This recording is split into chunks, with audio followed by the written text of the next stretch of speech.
welcome to episode 138 of Zapped to the Past. I am Adrian Mills, and I'm joined as always by Mr. Graham Raddings. If you haven't listened before, this is a podcast where we discuss games that were released for the Commodore 64. Last week, we looked at our first batch of games from issue 56 of Zap 64, which we are in no way affiliated with, and were turboed by Turbo Outrun, confused by Xenophobe, and tortured by Top Gun. This week, we conclude our look at the games in December 1989, along with what was lighting up our TV and cinema screens that month. Graham, will we see the year out with a bang or a whimper?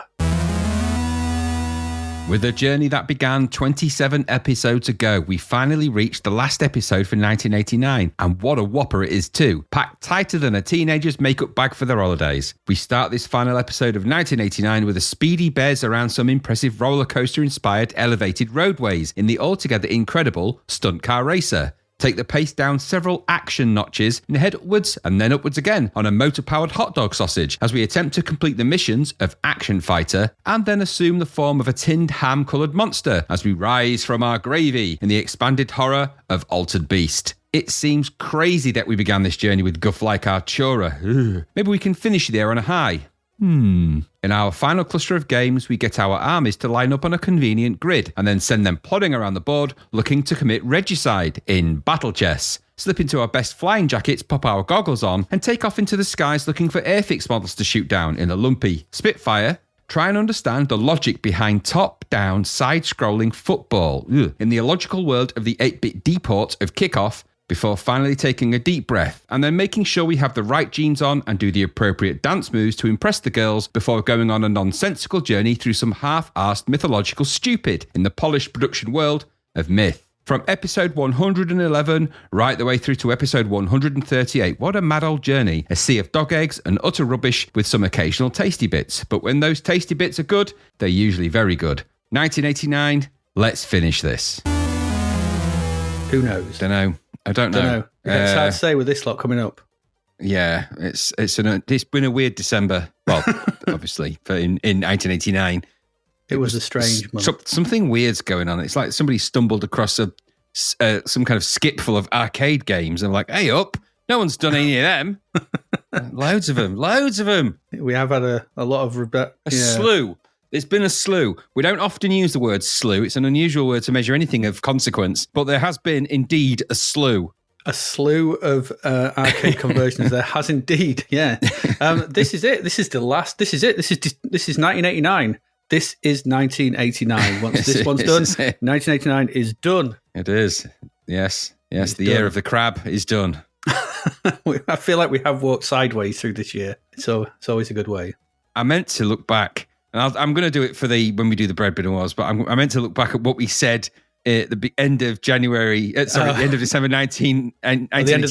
The end of Bread Bin Awards, wasn't it? The end of Bread Bin Awards, and see what we were going to look forward to. I just want to review that and sort of go. So I'm going to review that for when we do the Bread Bin Awards for this year. Look back and see if there are any of those things, any predictions were right, or whether we were well off the mark. Yeah, who knows? It's been a year, and to get us through this last part of December, we have 7 games this week. It's a bumper crop. It is a bit of a bumper crop, that. Yeah, but compared to the last few. But yes. Some big scorers in this one, though, isn't there? There's some big scores amongst this 7. There's a couple of it's not quite the magnificent titles. There's just some big scores in there. It's a 94, an 85. There's some big numbers in there. There's 2 94s. Yeah. Some might say one's too high, and some might say one's too low. Yes, maybe you're right. I don't know which. Figure all this out. Them. Or maybe not. Maybe that just may be me. Should we get onto them? Should we get into these games? Yeah. Let's do it. Let's do it. We don't have a cover or anything to look forward to. So let's get into our first of these 7 games.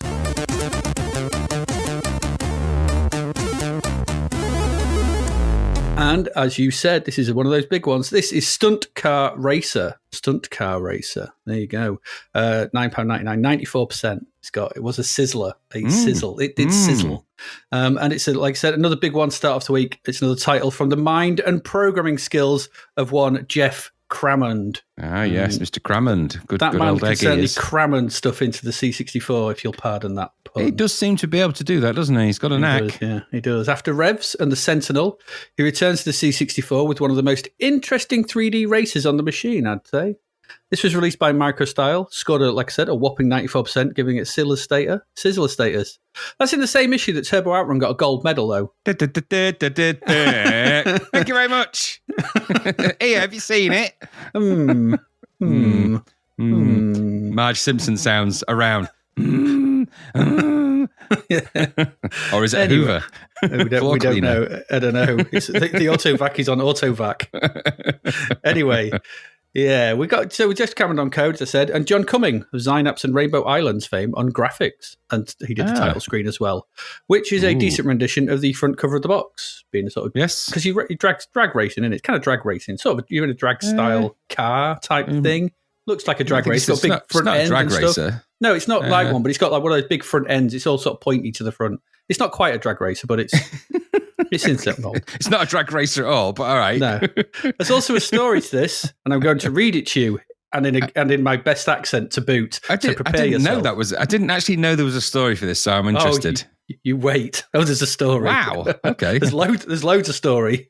It's mad. This episode will be about 4 hours long. No, don't. All right, here we go. You weren't no racing rookie. You'd served your time on the old Formula One tracks before the cars got too quick for them, and they all got shut down after the 2006 season. What was it they said again? Oh, yeah, safety. You have to read it in this accent. What accent is that? What accent is it meant to be? I don't care. It's somewhere in America. You've never managed to work that one out. Hell, everybody knew the only reason people went to those old F1 races in the 90s was on the off chance seeing some hash-exed sucker silch himself against a Kevaprine guardrail. Gosh. The geeks up in Cencom who'd banned Formula One were just riled because they weren't getting their nice little rake-off from the race promoters. Jeez, what a joke. Now, here you were. Your number had come up. All the bribes had paid off, and you were on the stunt car circuit at last. You'd come through the last days of Formula One more or less in one piece. The left leg was still rated at 76% efficiency, the last time you'd been able to afford to have it checked out. Sure, that Australian shunt in 02 had re-rated your right leg down to 35, but you could manage with that. Anyway, if the cramps came back, the accelerator pedal was as good a place as any to rest it against. One thing was for certain, the synth-plast foot on the end of that gnarly old right leg wouldn't be going anywhere near the brake pedal in a Div 4 stunt race. Division 4. Shoot! Things were really getting bad. Div 4 was for wimps, computer programmers, and mama's boys. The cheesy old track you picked from the McFax listings was hardly worth the Transcore fare. But rules are rules, as the man said. To get up to where you belong, back up there with the big boys in Division 1, you've got to mix it with the Herbies again. That's what he'd said. When you get through the Penny Andy tracks in 4, that would be one step closer to the big one, where all the creds are, where the living is good and the beer still has alcohol in it. Division 1. It'd be so good to upstage some of those silk scarf jerkwaters up there in the green zone.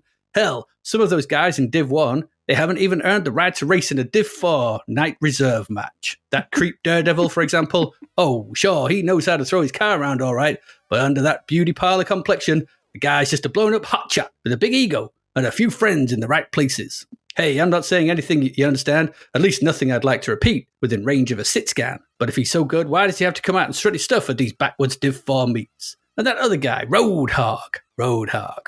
He's here as well, slumming it with the rest of us lowlifes. I guess both these characters are expecting to tan our hides here, just to show who's the boss. Well, maybe they might be in for a little shock. I may not have the hottest motor in town, but it ain't far off. And I've got one of those.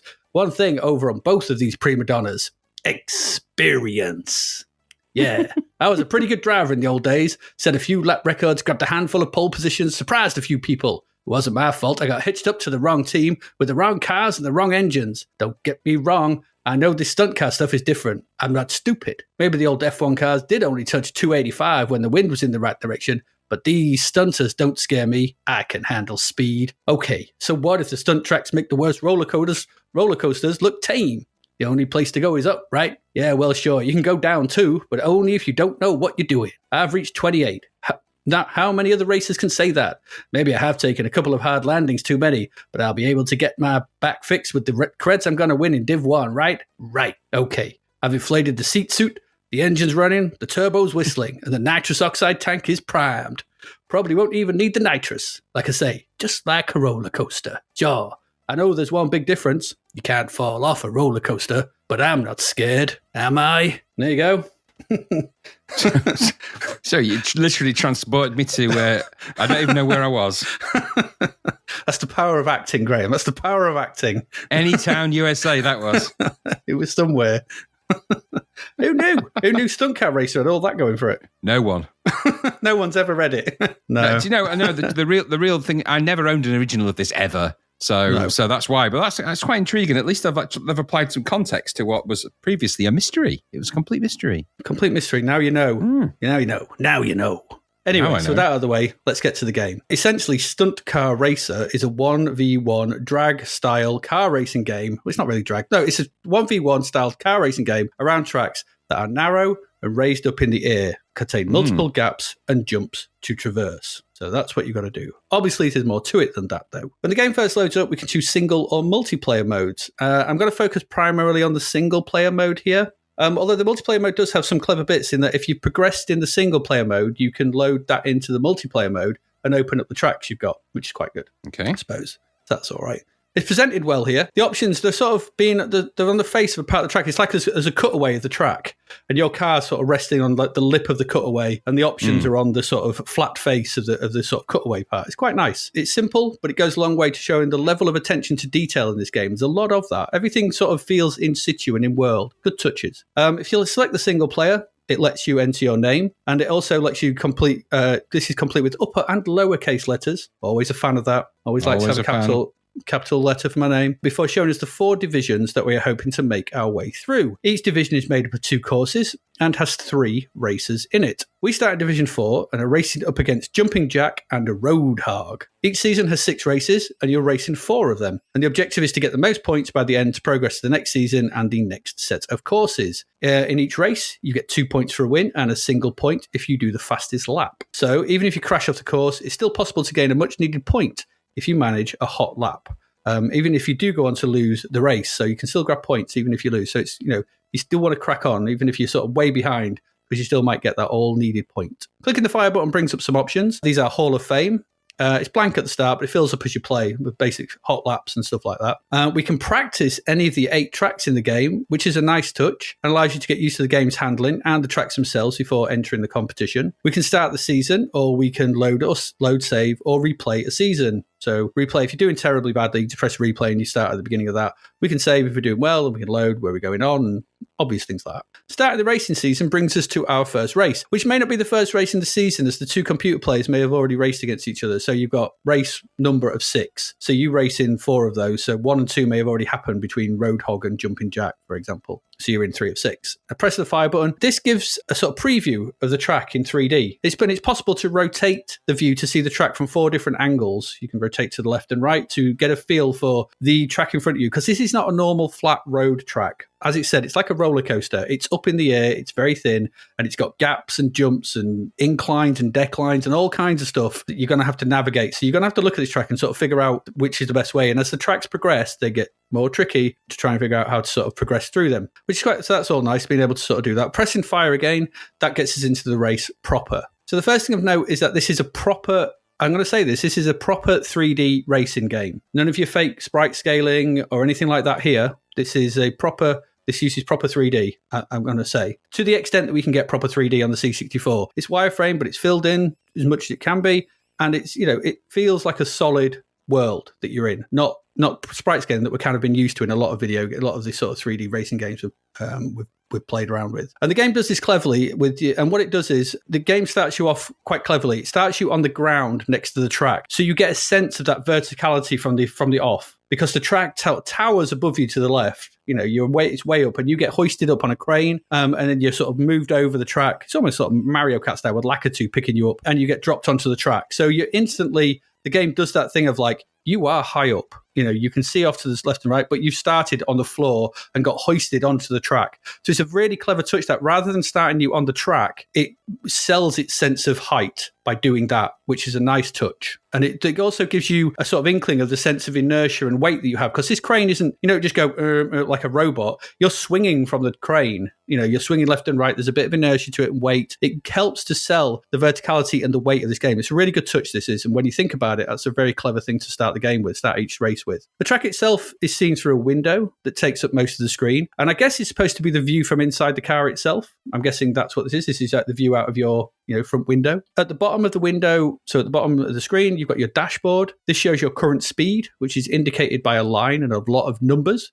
These numbers go all the way up to 23. This actually indicates 230 miles per hour. And it is possible to actually go beyond this. And if it does, the speedo will loop round and you'll be going faster than that. So it's kind of a weird one, but it is possible to go very fast. There's a lap indicator, which just says the letter L. And there's a number by it when you get racing that'll tell you what lap you're on. There's a boost indicator. This has got the letter B and the numbers next to it, and that's how many boost units you've got left. There is the number indicating the distance between you and the other racer on the track. This is a bit weird, but if it's a positive number, then it means you are behind the other racer by that distance, whatever the arbitrary distance is. Conversely, if it's a negative number, it means you are ahead by that amount. So you can kind of judge how close you are. So, if it's 0 or close to 0, you are neck and neck, and you might not be able to see them on the screen, but be careful moving the car because you're going to bash into them. So that kind of gives you some information. That's good as well.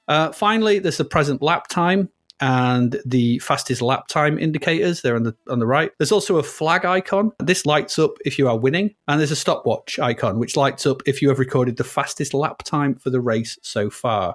So lots of information there, but all easy to read, nothing too untoward. It's quite simple. As you race through this, there's across at the top of the window, as you move the car and you do sort of turns and you sort of treat the car badly, that a crack will start to slowly appear. And that will edge its way from left to right across the top of the window out onto the outside world. And this happens every time you, like I said, you take damage from landing too hard, for you hitting the edge of the track, falling off the track, hitting the other player, taking corners too fast, things like that. These are called chassis cracks. Should this crack reach all the way from the left to the right, your car is wrecked. Okay, and you're out the race. You're done for. You're done for. So the bigger the smash, the more chassis crack you're going to get. That sounds a bit weird, but that's what's going to happen. So you need to be careful because once you don't want to total your car because you're out the race. The good thing is that these chassis cracks are repaired between races. So you start the game off with each race off with a fresh chassis. So that's a good thing. There is a second damage indicator to this. So if you really crack the car into something, you go flying off, you come down off a big jump or whatever, and you really smack into something, you'll get these little holes that appear on the top bar.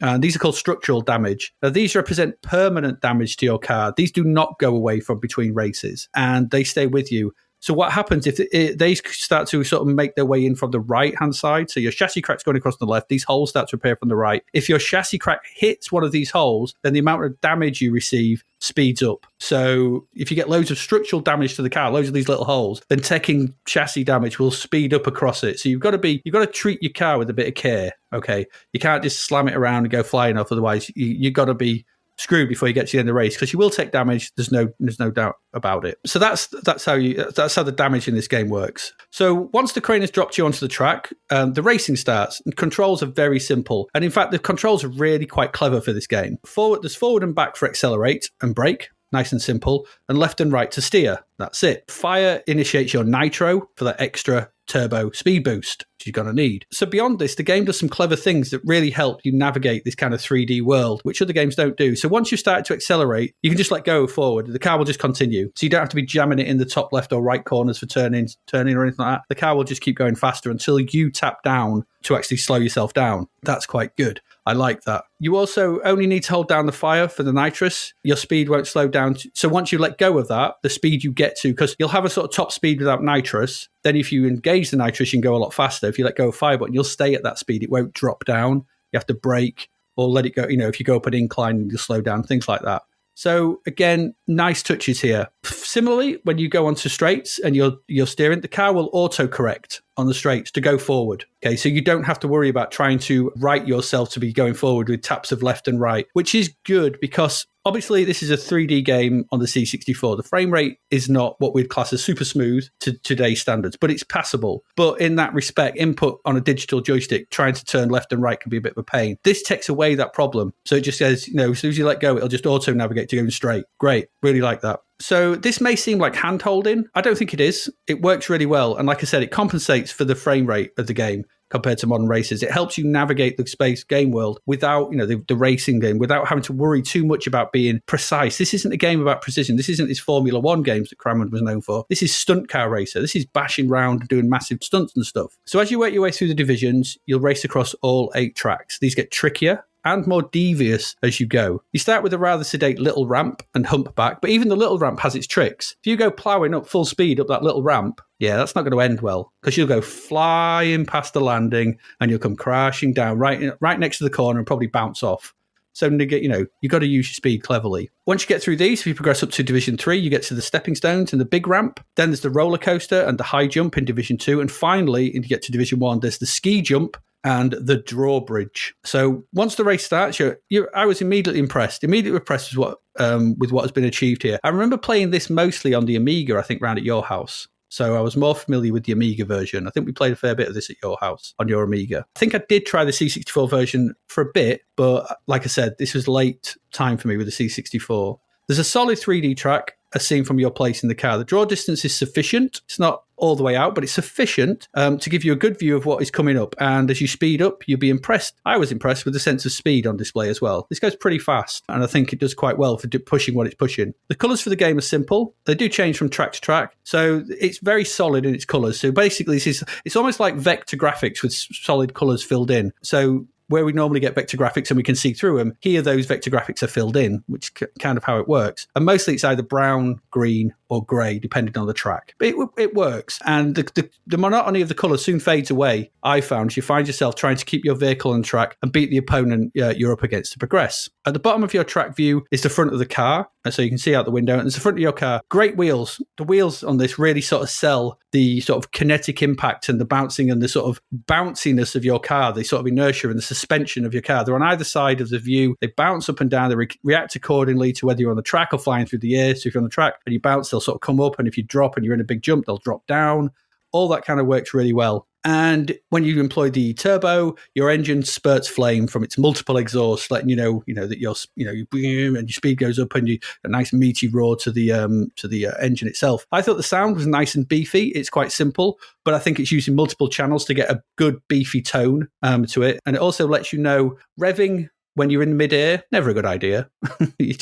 It's never a good idea. Never, ever a good idea. But like I said, the other car on the track will put up a good fight as you progress. As you go through the divisions, they get quite good. And should you plummet from the track, then your carnage is all amped up with huge clouds of dust and smoke obscuring your view for your winch back onto the track if you're not completely wrecked to try and catch up. There's also a real track challenge here as you try and master the tracks. The fun part of this is simply twanging your car about. So the fun part of this is simply twanging your car around with abandon, seeing how high you can get off the massive jumps. That's cool. We like that. And it just goes all flying all around the place. And we like, that's part of the fun of this, but it's not going to get you very far, because you'll just crash off. And it is fun to do that, but but that's part of the joy of this game. If you want to actually get on in this game and progress through the divisions, you're going to have to learn it. You're going to have to, you're going to have to sort of figure out how to navigate the right speeds for these jumps, the right angles, the things you've got to come at them with. And like I said, this is shown in the first track, the little ramp. Yes, you can barrel over it at top speed and go flying, but all that time you're in the air, the opponent is probably on the track and accelerating, and you're in the air slowing down. So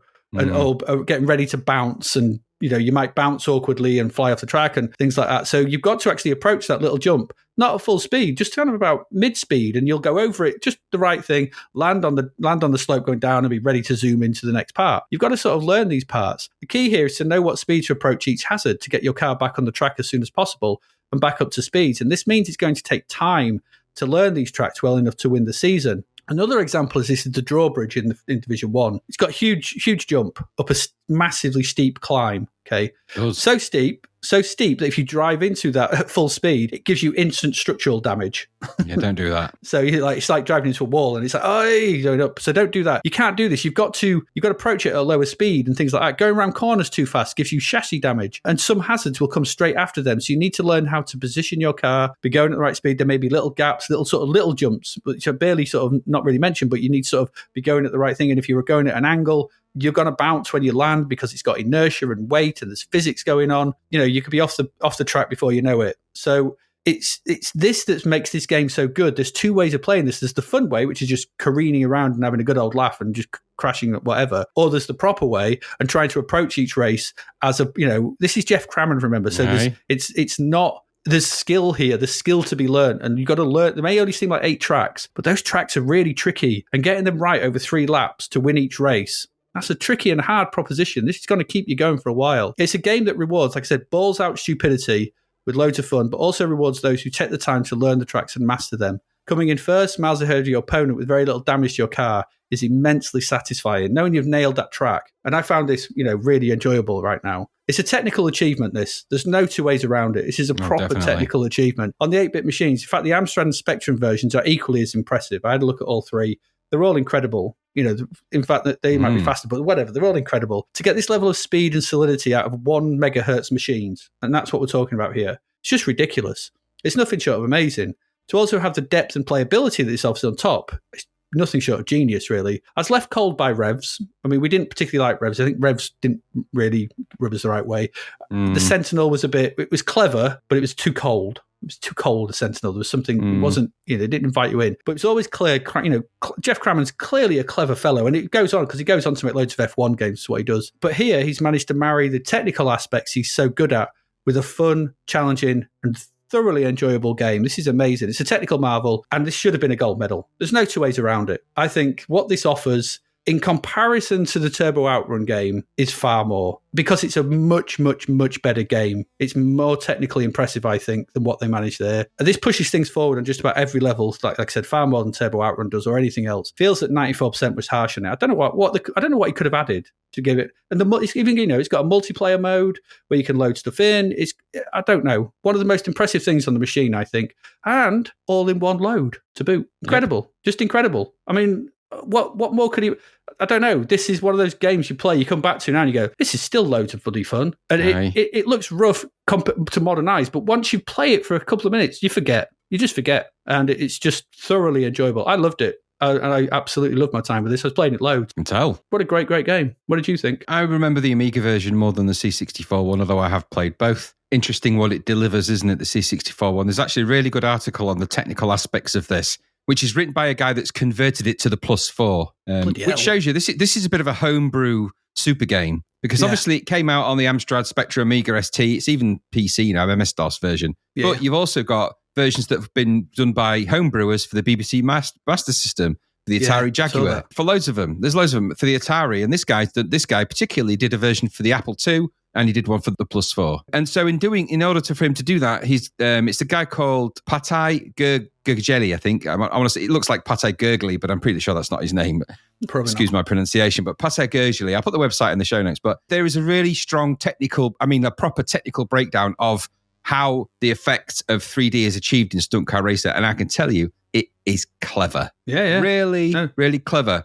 Just some key indications. I mean, he's wrote in the first paragraph of this, Stunt Car Racer is one of the most sophisticated games from the 8-bit era, which echoes exactly what you said. You're not going to find many other examples of, get this, filled vector 3D rendering combined with a physics engine that resolves spring collisions against the 3D mesh while still delivering a decent frame rate running on a 1 megahertz CPU with no assistance from the hardware whatsoever. That's absolutely incredible. Incredible, that is. Mm-hmm. Now, I mean, I'm not going to spend time now looking through all of the code, going through all of the brouhaha of how all of those things were achieved. I can tell you there's some clever shenanigans going on there.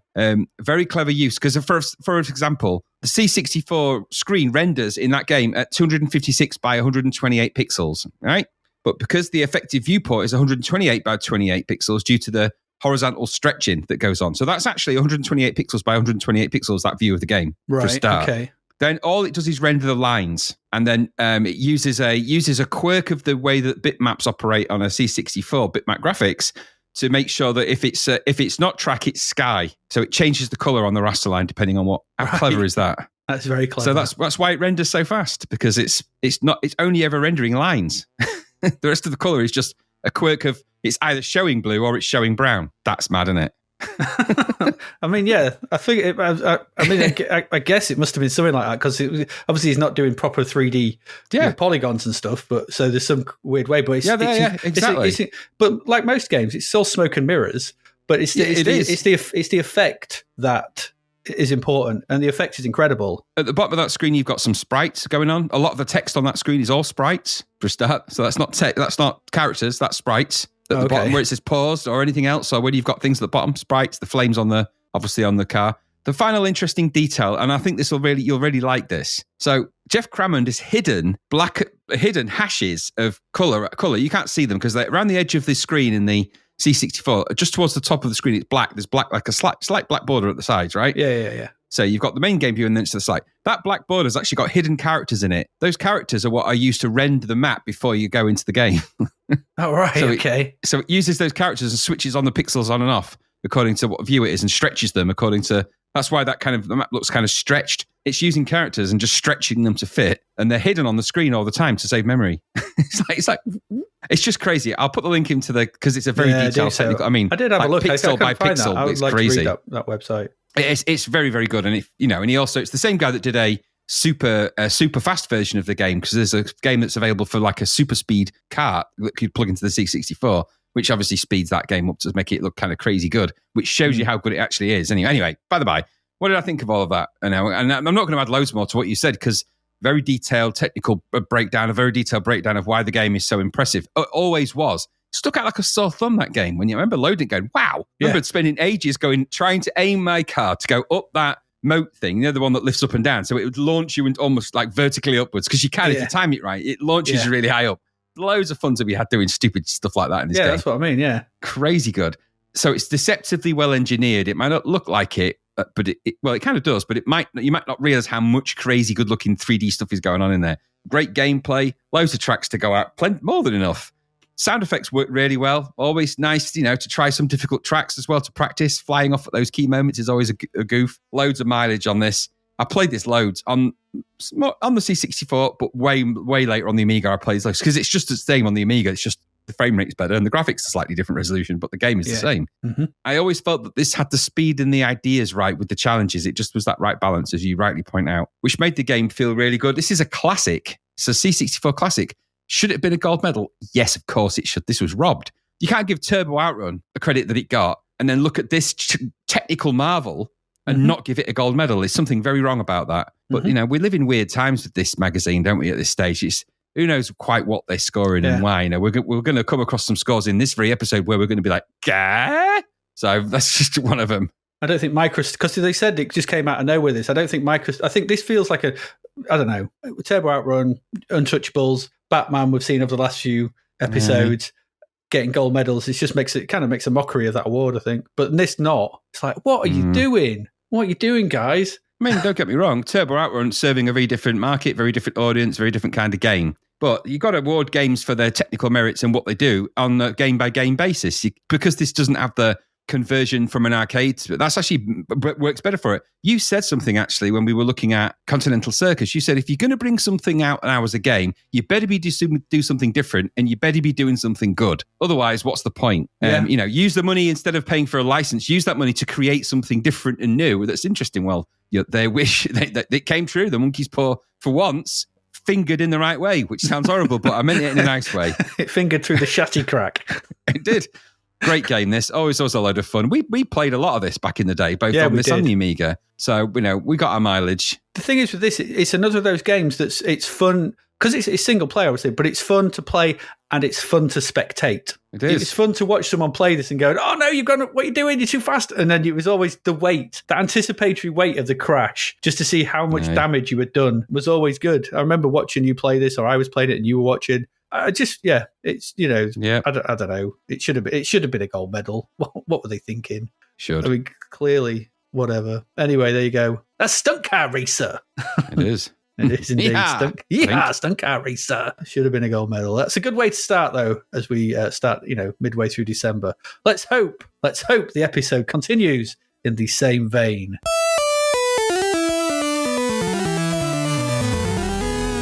And Graham, it's over to you to see if that is the case, as you get to play Action Fighter. From the arcade obscura, we've gone back there again, haven't we? We haven't been there for a while, have we? What's that in the corner? What is that in the corner? What is that in the corner? Yeah, I'm just blowing it. It's from Ega. Wait a minute. Oh, it's Sega. Goodness me, would never have guessed. So the C64 version of Action Fighter was a £9.99 game from Firebird, published by Firebird. This was developed by Core Design, coded by Christian Schwigley, and the graphics are by Terry Lloyd, with music by Dave Pridmore. This achieved a summary 39% in the pages of Zap, so maybe it's not all that good. So I don't know. Another week, another obscure arcade conversion. But if we had one for a while, well, maybe we have. But this is what on the more obscure side of obscure, isn't it? We had Xenophobe last week. Yeah, I say, but that was this. I think this is even more obscure than that. So this is a Sega arcade from 1986 in the shape of Action Fighter, which is essentially a Spy Hunter and Xevious combo. Two of the games that nobody ever wanted to combine into anything. So this is Spievious. Spievious, yeah, Spievious. It is. Now, bizarrely, and I mean, who knew this, right? This was ported to pretty much everything. This is from the Tandy to the Spectrum, C64 to Amiga, PC-DOS to Master System. This is on everything. DL.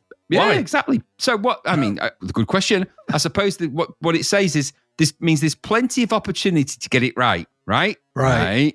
Okay. Right. So I'll go through the blurb because it's only quite a simple scenario. You have been charged with 5 highly dangerous missions to destroy the enemy attack force. Combat takes place in enemy territory, on the ground, and in the air.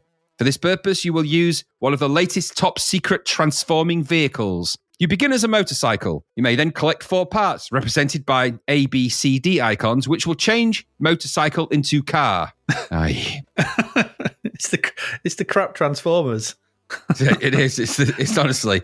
Autobots, transform. I can't. I haven't got enough tokens. Oh, Bumblebee. I've only got 2 wheels. I'm a motorbike. How am I going to get another 2 wheels to be a car? You'll find a way. The icons will appear depending on the number of enemy vehicles you've destroyed. All right. When you change into a car, press the spacebar will transform you back into the motorcycle and vice versa. Okay. Changing into the jet car is done automatically after collecting the last 2 parts, E and F. The jet car will only change into the motorcycle when landing after completing the missions. This also results in the loss of all parts collected. Yikes. The gameplay, you must travel on the ground section, destroying enemy vehicles and collecting parts and icons until you can take off. Once in the air, you must travel to your mission objective. This is described at the start of each level. These targets can either be bombed or shot, depending on their altitude. And when they have been defeated, the next mission will be displayed. Simples. There is a time bonus on each level. If you destroy the objectives within the time limit, bonus points are added. Ooh, la la la. On the road, when traveling on the road, you will be attacked and obstructed. I'm not sure who wrote this. By enemy vehicles. Obstructed. Yes. I think it means obstructed, but okay. Okay. You must stay on the road. Stay on the road. Stay away from the moors. As there are various crash barriers along the route. If you hit them whilst driving relatively slowly, you will merely bounce off. Just a bounce. However, if you hit a crash barrier at high speed, you will be destroyed. There are also ramps to negotiate which cross over water. You just jump over them. These can be jumped if approached at the correct speed and position. You can avoid the ramps by pulling into the side road if you are driving too fast on the approach. You'll never be able to do it, so don't try. There is an indicator at the top of the screen which warns you how the road ahead is going to turn, etc., so you can slow down if you wish to avoid the ramps. If you ever see a Sega van on the road, honk your horn and say, howdy do. No, don't really. You can if you want. Sega. It says, position yourself just behind it and you will be automatically drawn inside. Sound familiar? You will be equipped with a new weapon. The weapons are collected in the following order. Double firepower, missiles, reverse firing, limited invulnerability. If you lose a life, you will lose all add-ons and you will have to start collecting again. In other words, that's what's called being dead annoying. That's the annoying thing. That's the annoying rule. When you're in the air, you fly your jet car and you can fly at 2 speeds. You can fly at a slower speed, but if you collect a floating bonus, it allows you to go faster. That's what we call a speed up in our language. Stupid. When you reach the end of the air section, you will have to destroy the mission objective. If you see a Sega twin rotor helicopter, which, we've all seen when we've been flying about, then fly into the back of it to pick up extra weapons, which are the same as collected from the van. Okay. In addition, you have a bomb sight to aim the bombs that you drop. That's the Xevious part coming in. I'll come back to that. In the C64 version, there's also flag bonuses where there's these tiny little flag icons on the track or it's on the road, which you can collect if you can even see them at the speed you're traveling at, let alone get to them. But they are there if you want to do that. Maybe you do, maybe you don't. So there's 3 vehicles in this: motorcycle, the car, and the jet car, which I'll sort of talk about more as we go through the game. So that's principally the game described. So, go up, shoot stuff, or drive, get enough stuff to upgrade your car to the jet car, fly Xevious style across some landscapes and shoot them style till you get to your destination and then blow the living crap out of whatever you find there, which is what's been told in the mission. Okay. So when you start the C64 game of this, a somewhat twiddly theme tune, which is the same as the arcade, but twiddlier, greets you along with an arcade-like title screen with what looked like to me frozen fireworks. Is there nothing more depressing than drawing fireworks mid-explosion? You got sprites on the C64. You could have added them in, couldn't you? It's just frozen fireworks. It's not very nice. And then there's some floaty up text, of course, the obligatory floaty up text. I've seen this in a few games over the past few episodes. Bit of floaty down, floaty up, never hurt anybody. Pressing fire starts the game and you'll be presented with the UI at the top with score, lives, timer and stage with some mini icons presumably representing the extra weapons, although you'll never know what they are. And the letters A through F in little boxes. Those are the ones that I said you've got to collect as you go along. The more things you blow up, the more cars you blow up and vehicles on the road, the more letters you'll get and so on and so forth. Under that, the usual enter your name selection just before with your joystick control. To be fair, so far so good. Doesn't look terrible. It all kind of does what it does. Then your secret command is revealed. Your first mission, destroy 3 enemy U-boats. Here depicted like 3 white-grey aging dog turds. I don't know what they were. I was like, U-boats? They ain't no U-boats I've ever seen before. They look like dog turds that have been left outside for ages. They do. They are a bit suntanned. Yeah, sun-bleached dog turds. Sun-bleached dog turds, yeah. Sorry for the scatological references, people who were sensitive to those things. Anyway, the graphics are blocky, and if he hadn't told me they were U-boats, I would never have guessed what they were in a million. Like cigars. Anyway, this is, however, the same, albeit less resolution than the arcade. So those are the same missions. So the same mission. I'm not saying the graphics are the same. It's the same mission. It's the same mission. I'm just looking at them U-boats. God, they're crap. Yeah, exactly. They're not U-boats. The game begins and you are presented with a Spy Hunter-esque view. The UI from before remains at the top. Below is your game window. It's a kind of top-down orthographic city view looking at the road between some high-rise buildings. The buildings are brown, windows lit up in the odd colour, and the road is grey. Okay. At the top of the road is an arrow indicating you need to go up, obviously. Your motorbike is positioned bottom middle. The graphics here are fairly basic but functional. Although the vehicles on the road that will zip about you, just like Spy Hunter, I think looked a bit naff. Some of them are supposedly borrowed from Spy Hunter, actually, but I'm not so sure about that. This is meant to be some kind of unofficial sequel, I think. Anyway, everything is more or less a single sprite in size. You look like you're riding a hot dog sausage. You don't really look like a motorbike that you're on. The other motorbike is a really weird shape. Nothing like your shape, though, which makes you wonder what kind of motorbike you're on, but it is a hot dog sausage. And oddly, the motorbikes and the other cars, well, they're kind of, I suppose they're small, but they kind of look like cars. You kind of get away with that. You control your vehicle with the joystick. Up is speed up, down is slow down, left and right. Well, guess what they do? You can accelerate pretty fast in this too, and the background will whiz on by. Vehicles will get in your way, avoid them or shoot them if you can, or hit them with your car. You can get weapon upgrades from the passing Sega trucks, as I mentioned. Very similar to Spy Hunter, that. And there's also letters, as I said, you can collect if you smash the enemy vehicles on the road. Accumulating those means you get to transform into the car by pressing the spacebar. A car that looks like a little red Corvette, or at least some kind of performance Beetle. If you get the letters E and F, you change to the jet car automatically when you reach the end of the map, which launches you into the sky, and the game changes to Xevious, essentially. Here it becomes a top-down shooter. You control the jet car, jet, spaceship, whatever the hell that is, and a target reticule is now positioned just ahead of you, a la Xevious. This plays more like a traditional top-down shooter and is also more difficult. You will slowly scroll upwards and things will attack you. You get upgrades from passing Sega helicopters, and eventually you'll get to the end where you must bomb the 3 U-boats targeted with your vehicle, where they just pop up and down and up and down. It's actually quite hard to surface and then go underneath the water in a U-boat. You can't just pop them up and down like toast. No, it's not as easy as that. They're like quite big, it turns out. Dolphins. They're dolphin U-boats. They are dolphins. They're dolphin boats. Do that and it's on to mission 2. Mission 2. Each of the mission 2. Each of the missions has different targets for you. Think tanks, think super tanks, or as I like to call them, massively expanded sprite tank sprites. I mean, there's expanded sprites and then there's them. They are whoppers. It's like when they appear, you're like, the biggest tank I've ever seen. Anyway, so you've got that to deal with. Yes, absolutely. So you got that to deal with, and they all occur at the end of the Xevious stage. And there's even some kind of carrier, sort of ship carrier thing. I never got that far into it because, it's the format of this. It plays out the same. So once you've got past the first stage, it's just more of the same, really. Drive around on the bike, get the letters, change to the car, get more letters, change to the jet bike, fly around, shoot things, get to the end, blow it up. Diddle-da-da-da-da-da. Driving fast in this game is required but risky, as hitting the roadside barriers at speed is fatal. Do this slowly and you'll bounce off, which is odd when you do that. But you can't really go slowly because you're on a timing countdown on these levels. So if you don't make it before the timer runs out, you're done for. The roadway is essentially, like I said, top down, like Spy Hunter, with the road periodically splitting and forking with the changes to the route indicated on your little icon at the top. Things are a tad easier in the air, all said and done, because there's no roads to speak of. But the enemies are fast and the levels do seem to go on for ages. So it's a bit dull after a while. You do collect more lives as you progress as well. So you can at least sort of, if that's the way you want to play it, you can at least get more lives to carry on with this. But I don't know, you're going to burn through your lives pretty quickly at certain stages of this, especially the driving part. It seems oddly difficult at times. Controls, I said, are responsive. The scrolling is fast. The backgrounds are a bit basic, but they're passable with some attempts at detail that you'll not really even focus on or remember. Plus, you'd be focused on that road or the sky of the enemy. So what difference does it make whether there's a brown building with yellow windows or not? And that's the game. You need to get through 5 levels of that, which will be very challenging. Not so much challenging for your hand-eye coordination, just challenging for your mental state, really. Mm-hmm. Sound effects are pretty perfunctory. Indeed, the game feels like it should have been a budget game. This is full price. Got to pay for that license. Got to pay for that obscure license. That old license. It's full price. It's not a terrible game per se. Not terrible. It's expensive for what it is, though.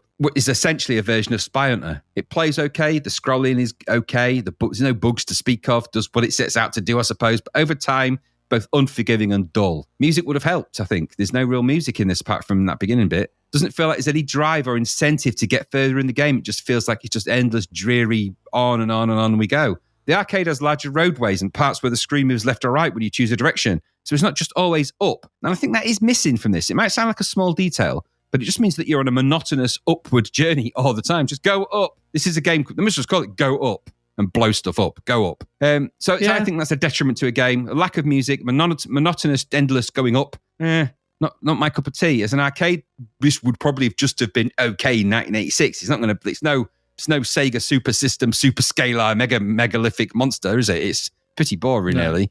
As a 1989 multi-platform game, this should have and easy have been a lot better than it is.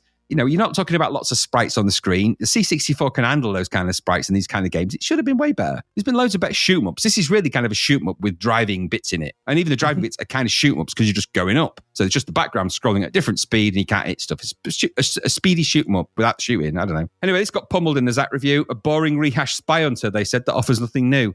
I think my take on this was, yes, those things are true. This just needed to be budget. And that might have swung this then to the 65% average score for this kind of dreary, middle-of-the-road game. It would have been given the kind of budget tertiary glance that Zapped give these games. But it's all right, 65. So, but because it's 10 quid, they gave it a little bit more of an inspection eye. And we're like, this is a 39% naff piece of rubbish. Probably is. I didn't get much from it. It certainly looks like it belongs in another era, not 1989. What did you think? Yeah. Well, interestingly, it's Christian Shrigley, Terry Lloyd. They're Gremlin, aren't they? They did things like Bounder and Future Night. And when you look at those graphics, it does look like a Gremlin game. It's got a Gremlin look to it, which obviously it would do because it's those guys. They made Gremlin graphics games, so it's what it is. Yeah. But with a name like Action Fighter, it's got to have loads of action in it, hasn't it? It's got to have loads of action. It's in the title. So where's all the action gone? That's what I think that's the name of the vehicle. Action Fighter. But where's the no music? It's really silent. It's depressingly quiet. It's depressingly quiet. It's like, oh God, this is boring. Where's we've said this before. We said it about Cabal. We said the same thing with Cabal. You put a bit of music on the background, and that would have lifted it as well. The arcade game went brilliant. I had to go with the arcade game. But was it a bit of fun, actually, the arcade game? Was it a bit of crazy fun, 1986 style game? But this has really dialed it down. It's a very, very pedestrian Spy Hunter knockoff or whatever this is. There's quite a lot missing from the arcade game as well, and I'm not quite sure why. So in the arcade, you can fire at angles on the bike. So you can fire, you swerve left and right sort of thing. And you can turn at angles in the arcade, but you can't do that in the seat. It's always up. Everything's always up. You just move left to right, just do left. You just move left and right. You don't turn in the arcade game. You turn, so you can fire at angles. You can't in this. The levels are much shorter as well in the arcade, weirdly enough. The levels go on in this for ages. You're driving for ages. Really, it's like, God, Lord, I'd like to go down the A15. It's just going on forever. But remember, the idea is you've got to collect them letters. So really what you're doing is just collecting letters. How boring. How boring, yeah. It's like chain letters, rubbish. So the quicker to get through in the arcade, it's just faster. The levels also in the arcade game, they scroll horizontally. So there's movement to the left and right. You can go up and down. And that's all gone. So that's only all gone. Yeah, only up. And we've seen that in some arcade sort of vertical shooters where you can move the screen left and right. It's not hard to. They could do it. They should have done it. I don't know why. I'm assuming this was so niche and so obscure, they could probably just get away with the basics. Because action. Anyone remember Action Fighter? Action Fighter? Anyone remember Action Fighter? No. Who's going to buy it? Yeah. And turn Yaz bought it. Good old Yaz. And turn was a fun blast into a dull chore of a game with chunky sprites and uninteresting gameplay. There's no reason that this game they had to put. It could have been the game that this could have been. It could have been a little more faithful if they'd have taken a bit more time, looked and go, we can. What was it? I mean, Thingy did, didn't it? the car racing one, Leadstorm, that moved left and right, didn't it? I think that scrolled. Yeah, I think it did. It was way better than this, and the same sort of idea, I suppose. Same really, sort of way idea. better. If you think this and Leadstorm, driving a car upwards on a track, sounds similar. Yeah. Similar sort of thing. And they moved the track left and right and did a really good job. This is boring. And what we're left with here is a dull Spy Hunter Xevious clone that's not as good as either of its influences. My last comment on this is just action fighter, action shiter. Okay. Just boring. It's just, there's no, I think this is just a game, we've got a license and we need to turn them out. Just get it done. Yeah. There's no passion in this. There's nothing. To be fair, the Amiga version and the SD version are also crapola, really bad. I bet they all are, because no one gives a shit. Who gave a shit about Action Fighter? No one. Even Sega didn't. They were like, you want to buy what? Yeah, okay, have it. Yeah. Okay, is that one of ours? Did we make that? we can't did give it anyone away. Make Action Fighter? It came. It's like Metabolist came free with Bounder. This probably came free with something else. So they probably paid him to take it. Look, please take that one. We don't know what to do with it. It's all there in the corner, gathering dust. Someone thinks it's an Ega machine. We don't know what Ega. Just have it. Ages. It's just aged. I didn't like this. 39% was. It's probably about right. It's functional, but God, it's boring. Yeah, it is. And very dull. That's the worst thing you can do with a game called Action Fighter. Well, there's no action in it, and there's no fighting. No. No action, no fighting. It doesn't do exactly what it says on the tin. It's the exact opposite of that. It's driving up. Driving up with no combat. Yeah, it's just up driver. You're not even hunting spies. In this is Spy Hunter, you're hunting spies. This is just up driver. Drive up. What does the Sega van do? You drive into it and then you just keep on driving up. All you got to do is go up. Just drive up. The only way is up. What's my point? You got to collect letters. Oh, God, this is boring. It's like a crap Scrabble. Why letters? Yeah. Why do I have to get A to D to get some more powerful weapons? Just give me them. Yeah, just tell me, why does the first 4 letters of the alphabet turn my motorbike into a car? Yeah, because it does. That's all you need to think That's about. all you need to know. Because it's A, B, C, D. Each one represents a new wheel. Yeah, now make with the up. Action. There's no action. Inaction. Anyway, there we go. It's like Last Crusade, one of the action game. Yeah. Did action mean something different in the 80s? Did it change its meaning? I'm beginning to wonder. It's the opposite of what it means. In Action Man. I mean, he was quite still, wasn't he? He never, unless you moved him about, he didn't do out. I think exactly. The word action had a different meaning back then. Anyway, there you go. Action, no action fighting. Let's move on. We've still got one game left this part. Let's get to that.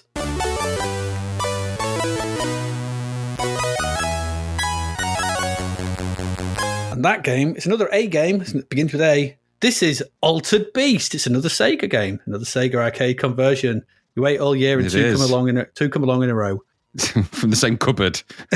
Yeah, so wise from your grave. I've waited ages to say that. Someone opened the A door. What's in here? Oh, this stinks. Yes, it's time to take on the legions of ancient Greek hell, I guess, as you've been called on by mighty Zeus to rescue his daughter here in the C64 version of the arcade ported game, Altered Beast. This was $9.99 and got 73%. I sent a great tremor in the force. Yes, I'm sure that lots of questions are going to be asked. This was created by Sega in 1988 for the arcade. Here, the C64 port has been published by Activision, with coding by Michael J. Archer. He did On-Court Tennis, Rampage, Slain, whatever it was. Oh, yeah, the option hunter game. Oh, God, that one. Yeah, and he also did Nemesis the Warlock, which was quite good. Okay. Visuals here by Mark Jones, and music for the title screen alone is by Martin Walker. The arcade game was designed by Makoto Uchida, was made on the System 16 arcade board system, and in Japan it was recorded as being the second highest grossing arcade game of the month in July 1988. They love stuff like this, though, over there, don't they? They do. Second highest. Okay. They used the System 16 board because it could throw around loads and loads and loads of sprites. So yeah, I can tell. That's what that was used for. So when the game first loads, our version was a bit weird because we had a loading bit, then you had to reset the machine to get the game. But when the game first loads, we have as an OK loading screen showing the man and beast of the game. It's like sort of overlapping each other. It's all right. And we get a nice intro sequence, which is actually pretty good. It's got its own separate load, like in the version we had. It's got some really nice visuals. It's got like a pair of glowing eyes that go back to us, like a big close-up on a sort of wolfy sort of man's face, and it's got big glowy yellow eyes, and it sort of scrolls back and forth across the screen.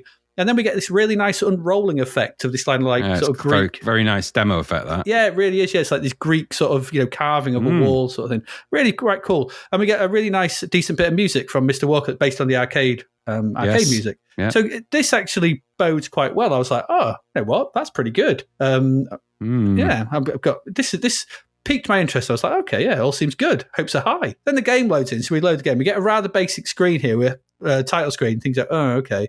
There's a list of high scores, and it's got the game's UI at the bottom. Now, we've never been a fan of UIs on the title screen. No. I think we've mentioned this before. We find it a bit, I think it's just lazy. Just don't have it. Yeah, it is a bit. So the UI at the bottom, it shows a face. On the left, there's faces left and right and bottom, left and bottom right. These are basically showing you whether you're a human or a beast, as I'll get to later. It shows the number of lives, your present energy, and your score. And this is repeated for players 1 and 2. Okay. This is a multiplayer game. We get the instructions for F1 for single player or F7 for 2 players. And that actually is to be commended, as they have managed to keep the simultaneous 2-player mode in the game. So, at least that's something. You can play this. 2 of you can experience this together if you wanted to, if you really didn't like someone. Yeah. I played this mostly in single player. I did try the 2-player, and it's pretty much the same game. So it doesn't slow down or anything like we saw with Zybots. It's the same thing. So it's just with an extra player on screen. But, that's all right, I guess. Something to praise, whatever. I press F1, then we get into the game. Now, in the arcade, what happens at the beginning is Zeus appears, and we get the classic speech, rise from your graves. He beseeches you, he raises you, you're a centurion, I think, and he raises you from the grave in a big puff of smoke, and he gives you sort of bestial powers.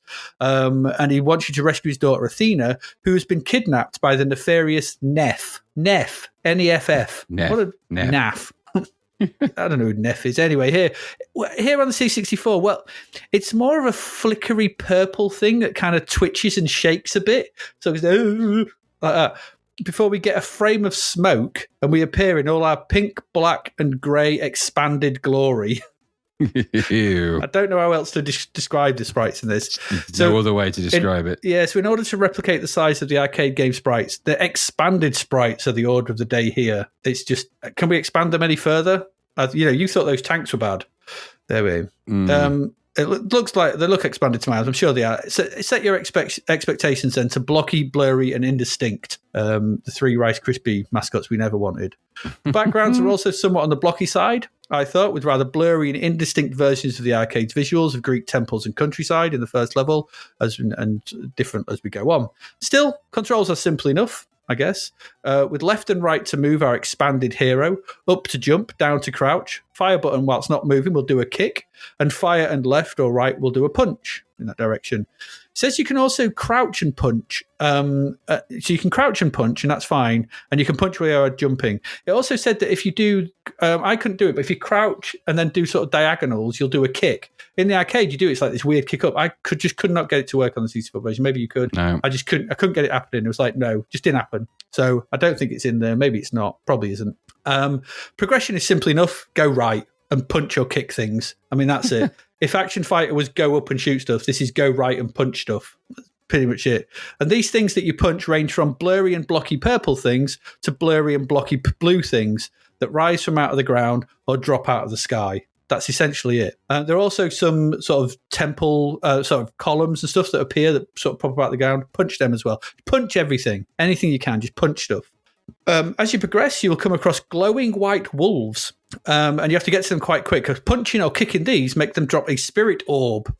In the arcade, these cause a massive embiggening of our hero. The hero massively embiggens apart from his head, like a tiny head on top of a massive body in the arcade. But not here. Nothing happens at first. We don't get anything. Just nothing. We're like, oh, what happened? Nothing. Don't know.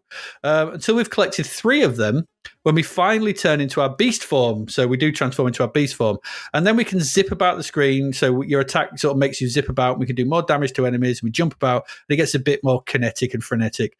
And we need this form So the level will just keep going on if you don't get to beast form, because you need to get into the beast form. Like we said about Action Fighter, Sega have a thing about you've got to do a certain thing, otherwise this game ain't progressing. So Action Fighter, you had to collect the letters. This, you have to collect the spirit orbs. And when you collect the spirit orbs, when you turn into the beast form, every now and again a mage will appear on the right-hand side of the screen. Only in your beast form can you sort of zip into him and smack him. That transforms him into the boss for this level. Sort of this big sort of mountainous sort of thing that throws rocks at you. And you've got to dash into that to kill it. There's no indication that you're doing any damage to it, but you just keep bouncing off it. It's very strange. You're trying to avoid these rocks, dash into it, and eventually if you do enough damage, it'll just blow up and disappear and you'll move on to level 2. There's more loading. It is a multi-load this, so every level is its own load.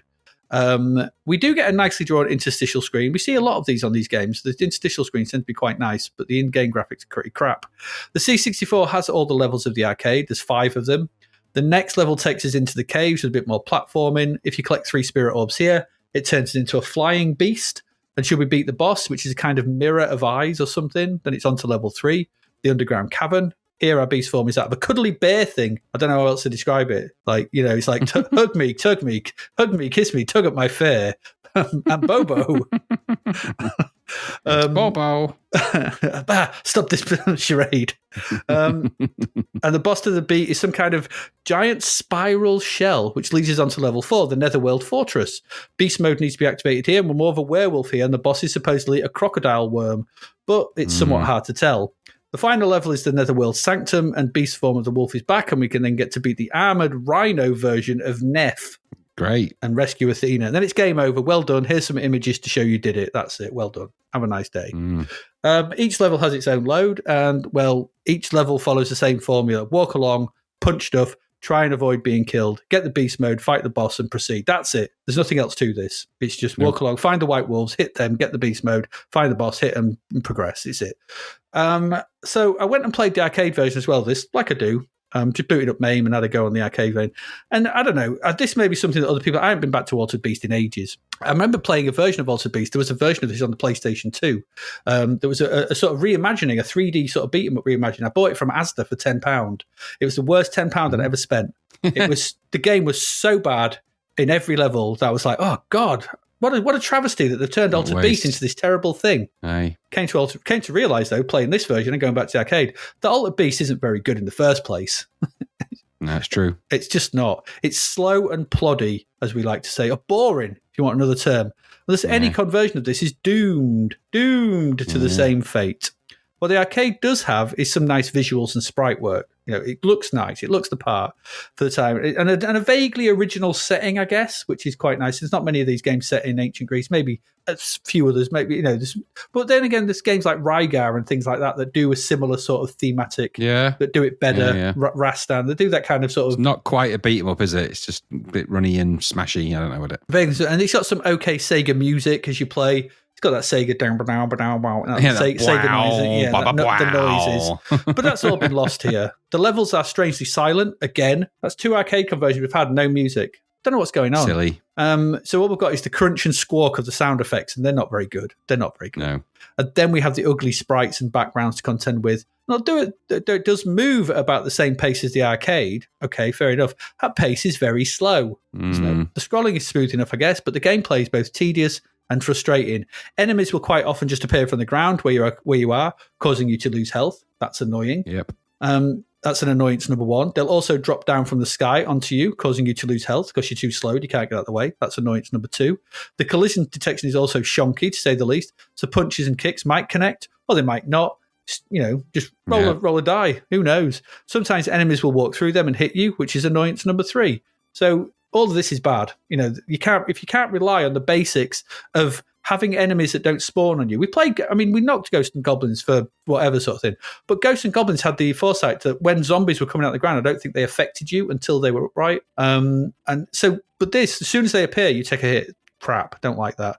It's played out in near silence, as I said, so the overwhelming impression of this soon becomes annoying, dull, ugly, and very, very, very repetitive. Yes, this may have all the levels from the arcade and the bosses, but the gameplay is rote, even by the standards of today, and lacks any kind of lasting appeal. This is a bad game The main draw of this was the large sprites and well-drawn backgrounds and the thrill of beast mode in the arcade game. But all this is lost here. And once again, we have an arcade game stripped down to its component parts and rendered bereft of any enjoyment. With the System 16's ability to throw loads of detailed sprites around, this was always going to be a difficult job to replicate on the C64 again.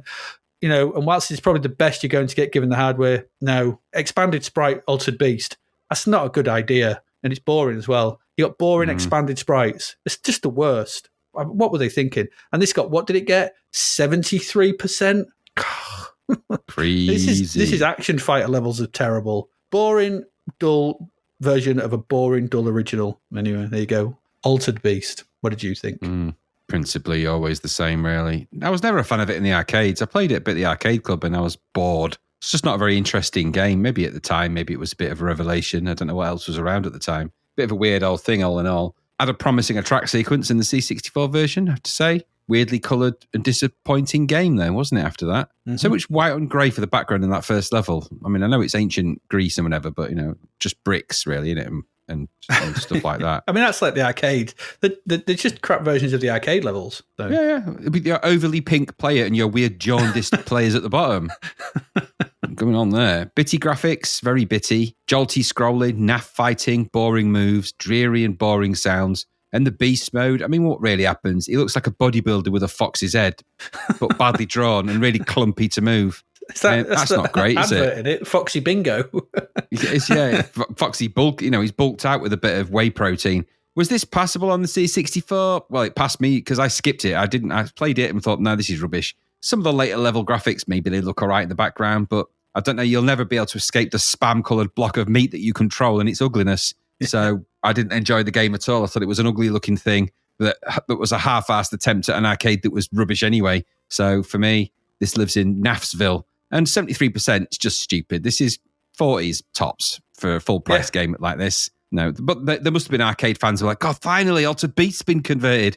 I'm not sure those words have ever been spoken. That might be the first time they've ever been said out loud. Who knows? But not my cup of tea at all, this. And another dreary port. Stop, all right, convert arcade games by all means, but stop doing a really rubbish dreariness. What was the one last time we played that was that dreary version of Kung Fu Master? And now we've got another dreary version of Vigilante. Yeah, so Vigilante, a dreary walking along punching stuff. Altered Beast, a dreary walking along punching stuff. Action Fighter, a dreary driving up game. Boring arcades make for boring games, regardless of how well they're converted. So, no, not for me, this. Not for me at all. No. There we go. Altered Beast. Just should have stayed away. Stay away. We don't need these games. We don't. Just don't need them. There we go. That's it. That's part one. That's our 3 first games. Got 4 to come later on. But before that, we're going to take a break and we're going to come back. We're going to look at TV and film from the UK in December 1989. What was lighting up? What was going on for Christmas? It's Christmas time. There's no need to be afraid. Bradford, yeah. So we'll be back in a minute and we'll get on with that. See you in a bit.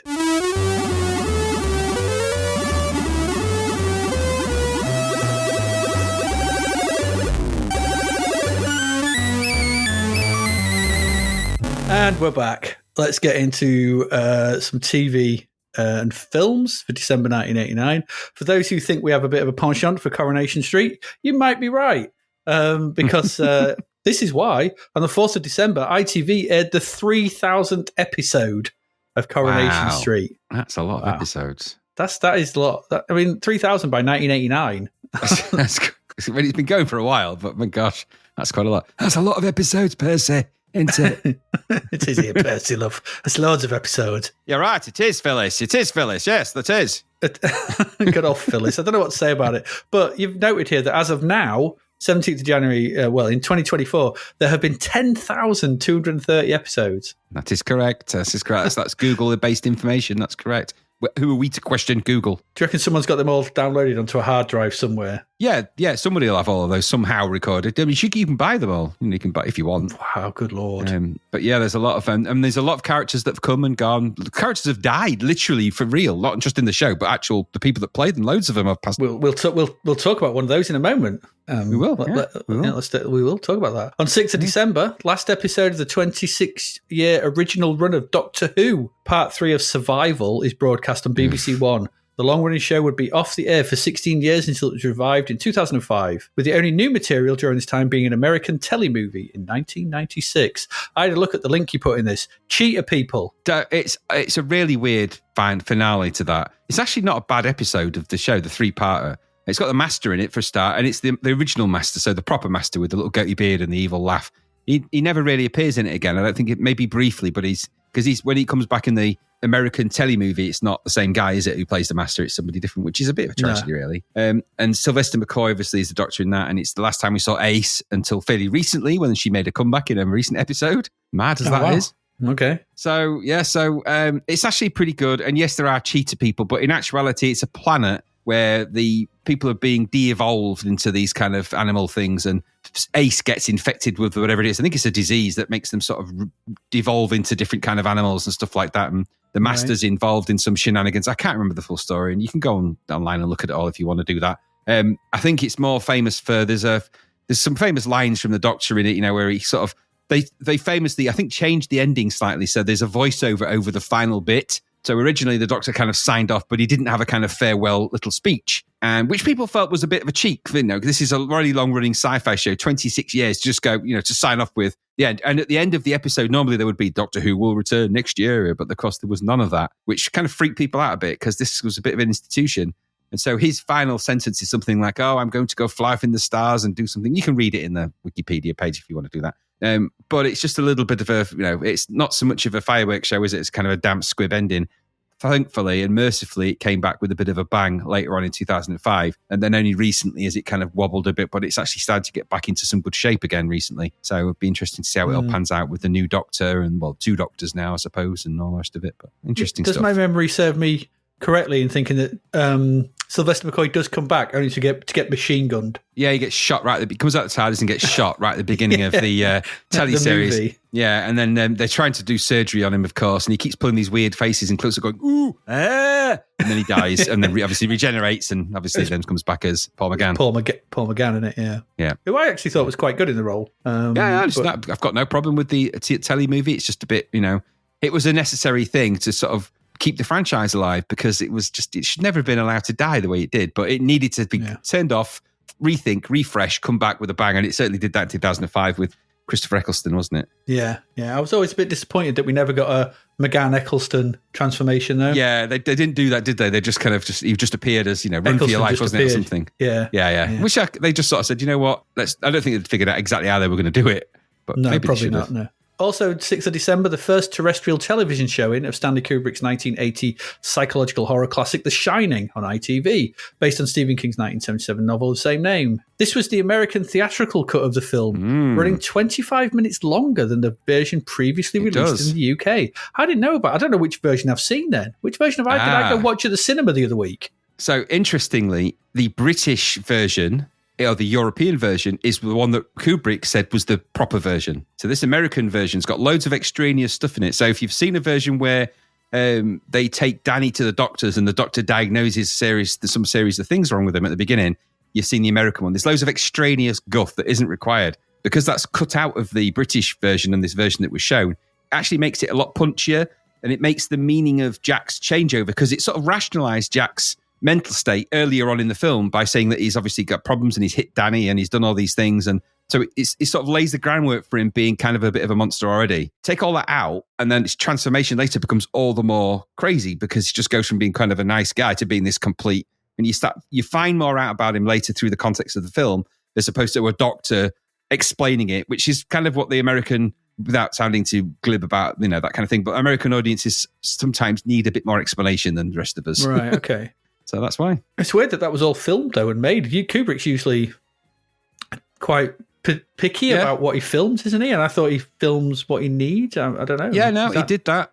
But I think his impression was that he didn't need to put some of that stuff in for the British and the European market. Yeah, fair enough. So it's a tailored version that we get. So it's his vision that he thinks we don't need some of those over explanations. We don't need some of the obviousness. Well, before the days of director's cuts, we got a director's cut. Yeah, exactly that. And there's a really good article on it about the whole version, the shorter version, and why it's better and stuff like that, which we can post in the show notes, which is quite good.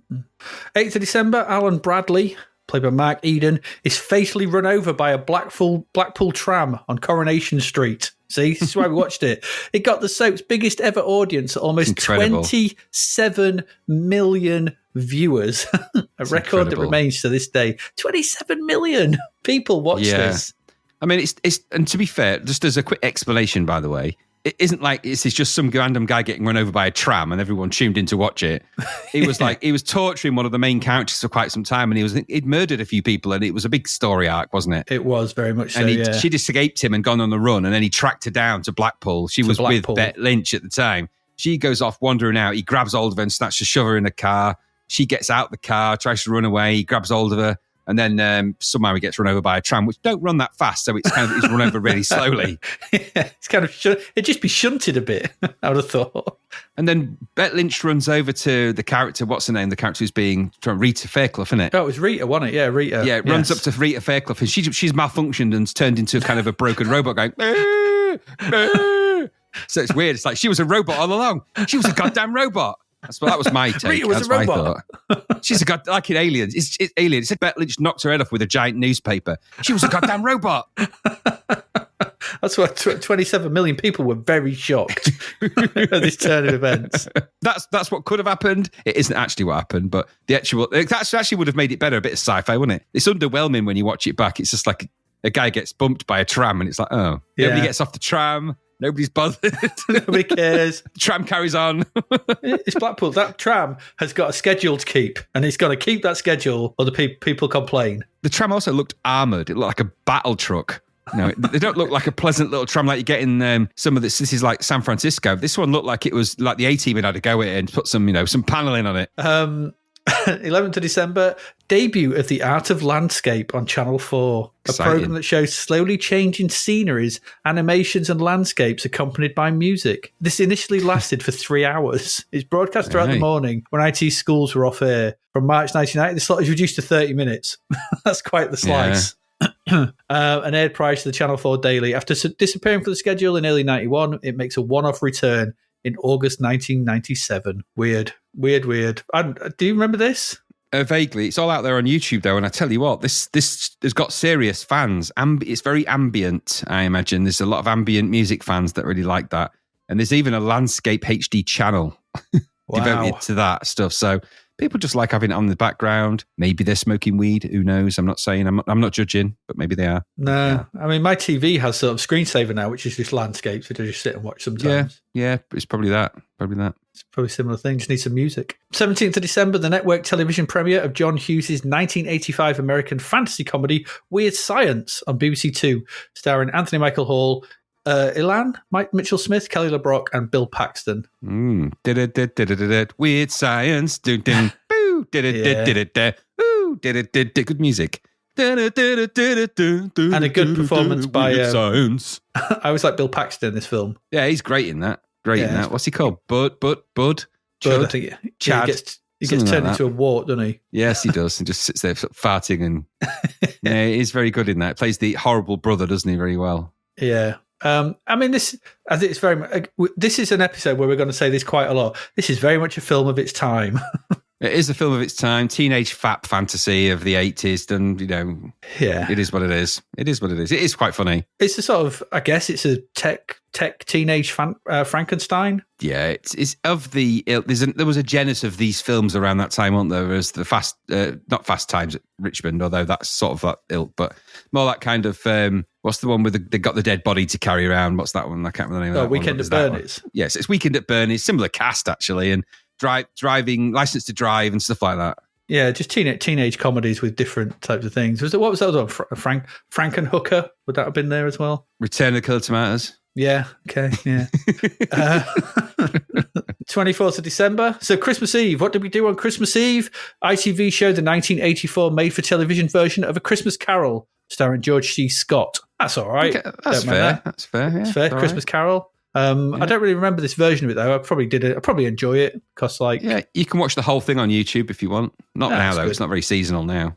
It's not. No, we missed, aren't we? The network television premiere of Jim Henson's 1986 fantasy adventure Labyrinth on BBC One, starring David Bowie and Jennifer Connelly. We've spoke about that before. We have. Good film. That Bulge. lots of bulge in that. lots of Barry bulge. Just what you Lots need. of Barry bulge, and, and he's juggling his balls a lot in that. You can see where he stuffed his Brussels sprouts from his Christmas dinner. You well can. Yeah. The iconic British Airways face advert is first aired. It's made by advertising firm Saatchi & Saatchi, having been written by Graham Fink and Jeremy Clark, with Hugh Hudson as director, which also often considered to become a television commercial classic. Yeah, I don't remember seeing it. When I watched it back, I'm like, it didn't seem that amazing to me. I didn't watch it. I missed this. What is it again? It's an advert for British Airways where there's loads of people walking on a beach and they form like a giant face. I forget what the tagline is now because it's so long ago, but I'll put the advert in the show notes if you watch it if you want. It's apparently very famous. I think there's more famous adverts than that, but what do I know? Yeah, it doesn't ring any bells for me either. Christmas Day.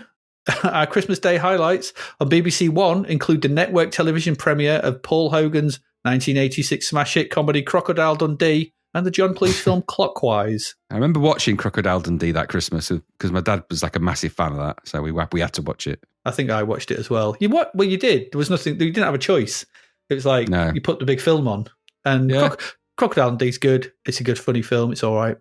Debut of Noel's Christmas Presents on BBC One, presented by Noel Edmonds. I won't watch that though. Schmaltzy. I seem to remember Schmaltzy. Yeah. Christmas Day highlights on ITV include the network television premieres of the BFG. Quite sad, isn't it? Quite sad for Christmas Day. Yeah, Down and Out in Beverly Hills.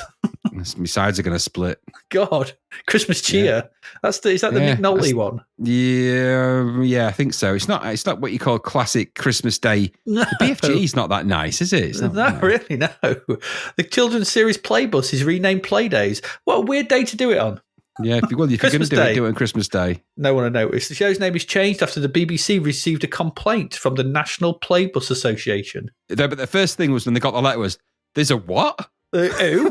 The NPA? Are they some kind of terrorist organisation? Is this run by... who's all right, just change the bloody name of it. Must be pretty influential. Yeah, it must be. 26th of December, Boxing Day highlights on ITV include the network television premieres of the blockbuster 1983 Star Wars sequel, Return of the Jedi.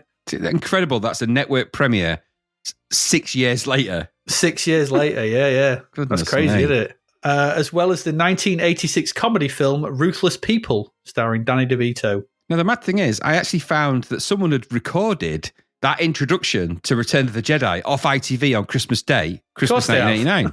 Of course they did. So I'll put that in the show notes because you can actually watch it's like the introduction to there's adverts, an introduction to what's coming, and then there's the actual introduction. And he says, and I quote, it says, blah, blah, blah, blah, may the Star Wars Force still be with you. Do these continuity announcers ever watch the damn films? The Star Wars Force. And I'll give you three guesses who said that. Was it Jon Michiel Jaar? It is. Was it Redfuss? Redfuss. Like it's the Yorkshire TV introduction. I was like, oh, he doesn't do anything right, does he? Bless his cotton socks.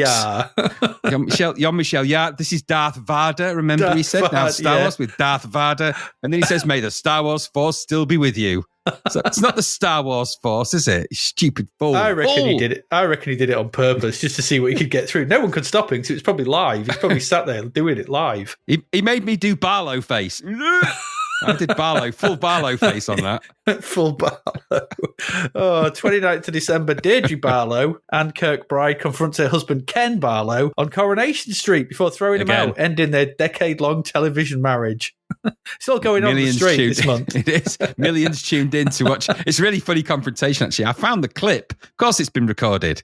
Of course it has. I found the clip. We'll post it in the show notes where Ken comes back from being with his affair woman, comes back in and just stands like a big block of meat getting shouted at to get out. And he's like, what do you mean get out? Get out. You can't just kick me out. What about Tracy? What about Tracy? She knows everything. Get out. It's as exciting. I made it way more exciting, actually. That's a good impression. I want to watch it now. Especially if Ken does that face. Well, that's later. That's later in another episode when he malfunctions. That's not the same episode. Oh, shame. But Deirdre's definitely possessed in the other one you've got there. I don't know what's going on there. Yeah. He looks well angry. Yeah, their story arcs. I mean, their story arc goes from them splitting up at Christmas 1989 to Ken discovering he's some kind of broken android, I think. And Deirdre, turns out she's possessed by the demon. If you want to know what these are, if you search, just search for Coronation Street episodes on YouTube. We can maybe stick these images somehow in the show notes, or we'll figure out a way. But someone's done quite comedy-based thumbnails for them, in which Ken looks like he's broken and Deirdre looks like she's possessed. So just do yourself a favour. watch that clip of Ken Barlow when he's malfunctioned, because he tells somebody, he's in a hospital bed at that point. I think he's had a stroke, but he's telling somebody to get out. And either it's an extraordinary acting performance, or he just slightly scrunches his face up, looks out the corner of one eye and goes, "No!" So you be the judge of that. You be the judge. He didn't win any awards, let's put it that way. No, he didn't. He didn't win a Soapy for that. 31st of December, so New Year's Eve, the network television premiere of Peter Yates's 1983 British-American science fiction fancy adventure, Krull, on BBC One. The cast is incredible. Kenneth Marshall, Liz Anthony, Freddie Jones, Francesca Annis, Alan Armstrong, David Batley, Bernard Bresslaw, Robbie Coltrane, and Liam Neeson. Yeah. Liam Neeson in a very small bit part. Robbie Coltrane with, I think, one line of dialogue in it. Bernard Bresslaw as a Cyclops. He was a cycloptic colleague of theirs.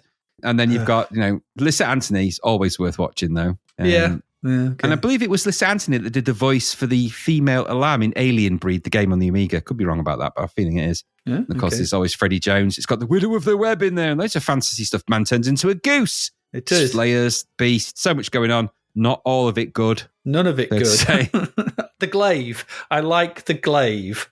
The soundtrack is excellent for that film. Yeah, we could say that about a lot of these fantasy films. It is. I like Krull. It's got its charm.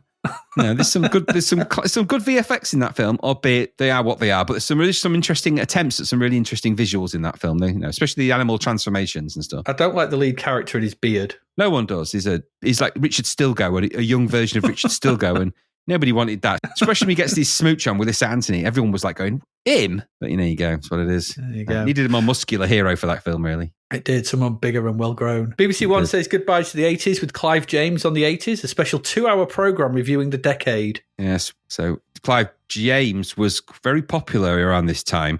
Australian, isn't he? Australian comedian, writer, and TV presenter. Famous for people wanted to do an impression of Clive James. You had to just sort of imagine that someone had put a very heavy weight on the top of your head and couldn't press yourself down. And I can't do it. But he was a bit like a compressed potato face. He was very accomplished writer, though, an amazing writer, and some of his TV shows over the years have been quite interesting. I'm sure he's passed away now, I think. They were funny, yeah. BBC Two has its own review of the 80s with the Late Show 80s, featuring highlights of the 80s, rock music. That's a cozy's 10 minutes. It'll just be all spandex. And then about an hour of Saxon, hopefully. God, no. And finally, the animated special Grandpa, based on the book by veteran English children's author and illustrator John Birmingham, produced by John Coates, directed by Diane Jackson. Best for working on the animated Christmas special, The Snowman, shown on Channel 4 at 6:30 p.m. I think this was probably, I think, the first New Year's Eve that I was out. I don't remember being in for that myself. Because I was 17, just nearly 18 at this point, so I think I was down the pub. I don't remember being in for that, to be fair. In fact, I do think I was down the pub, actually, because I think I was at the Trawl and I drank loads of thing and then threw up in the back of someone's car on the way back, which wasn't a nice thing to do for them to actually have to do on Christmas Eve, but I was very drunk. Throwing up in somebody's car is the worst thing you can do. I know. I wasn't proud of it, and I did ask him to stop because I knew I was going to do it, and he wouldn't stop. Terrible. And the Trawl to Wybers, it's not a long drive. It was just coming down Great Coates Road. It could have stopped loads of places, but he just wouldn't. If you'd have thrown up in my car, they'd have just found your body somewhere. I'm not proud of it. I'm not proud of it. Terrible. But I was like, I'm going to be sick. Can you please stop the car? Cause I'm going to throw up. No, I was like, no, I really am. And then I won. You just open the window. Oh, that's blowback territory. And plus, I was in the middle. There was 5 of us in the car. Terrible, terrible thing. Anyway, there you go. That's what happens, though, if you drink too much. Be careful out there. 17. You got to live and learn, aren't you? New TV shows this month. 2nd of December, we had Frederick Forsyth Presents. Didn't we just have Dick Francis Presents? What is it with these crime authors? Never watched a single one of them, and I never will. No. Basically, it's a series of made-for-television films, based on his books. 8th of December, Stay Lucky. This was a British television comedy drama series. Ran for a number of years, made by Yorkshire Television. It starred Jan Francis and Dennis Waterman. Hey, Terry Strong himself. Yeah. Terry Strong. Jan Francis was a popular actress as well. She was a bit of a 80s looker, wasn't she? She was in quite a few things, Jan Francis. But yeah, she was. She was once she swimming with him out of brushstrokes. I seemed one of them. Same sort of thing. I think she's the kind of woman in the 80s shows of sort of rom-coms like this, sitcoms, that Dennis Waterman would chase, and she'd be like, "Oh, Dennis," and he'd be like, "Hey, up, love." Well, she wouldn't call him Dennis, would she? She'd call him by his other name, Terry. She was dad totty, wasn't she? To put it. Yes, that's a good, perfect explanation. Yes, actually, yeah. Yeah. for the time. Why are you watching that? Oh, it's a good show. It's funny. It's got that woman in it. Oh, don't notice her. Yeah, all right. Of course you don't. Yeah. 21st of December, The Shell Seekers. God What? knows. No. Some Hallmark Hall of Fame made for television drama. Oh, God knows, who cares. 24th of December, we had The Woman in Black. This was an adaptation of the 1983 novel The Same Name by Susan Hill, focusing on a young solicitor sent to a coastal English village, settled the estate of a reclusive widow, and finds the town haunted. Wasn't this remade recently? It's a film with Harry Potter in it, Daniel Radcliffe, Woman in Black. Yeah, it is, with Daniel Radcliffe. It's good, actually, yeah. Yeah, it's all right. There was a sequel as well, which I remember not being as good. Usually the case. Probably. 26th of December, KTV. No. Do you want to tell people what KTV was, Graham? The Crankies made some kind of televisual comeback. This should have been stopped way before it even got to the stage where they were filming something. This should have been stopped in its tracks. There's nothing ever good that can come of it. No. Ever. For those who don't know what the Crankies are, or what the Crankies are, they're a husband and wife double act, comedy double act, where he plays a full-grown adult and she plays a young schoolboy. You can't say it and make it sound ordinary, can you, or normal? It's not normal. That's it. That's what she does. I found an image of them. There's loads of them on the internet, and this is atypical of an image, and everything about that image was bad. Everything.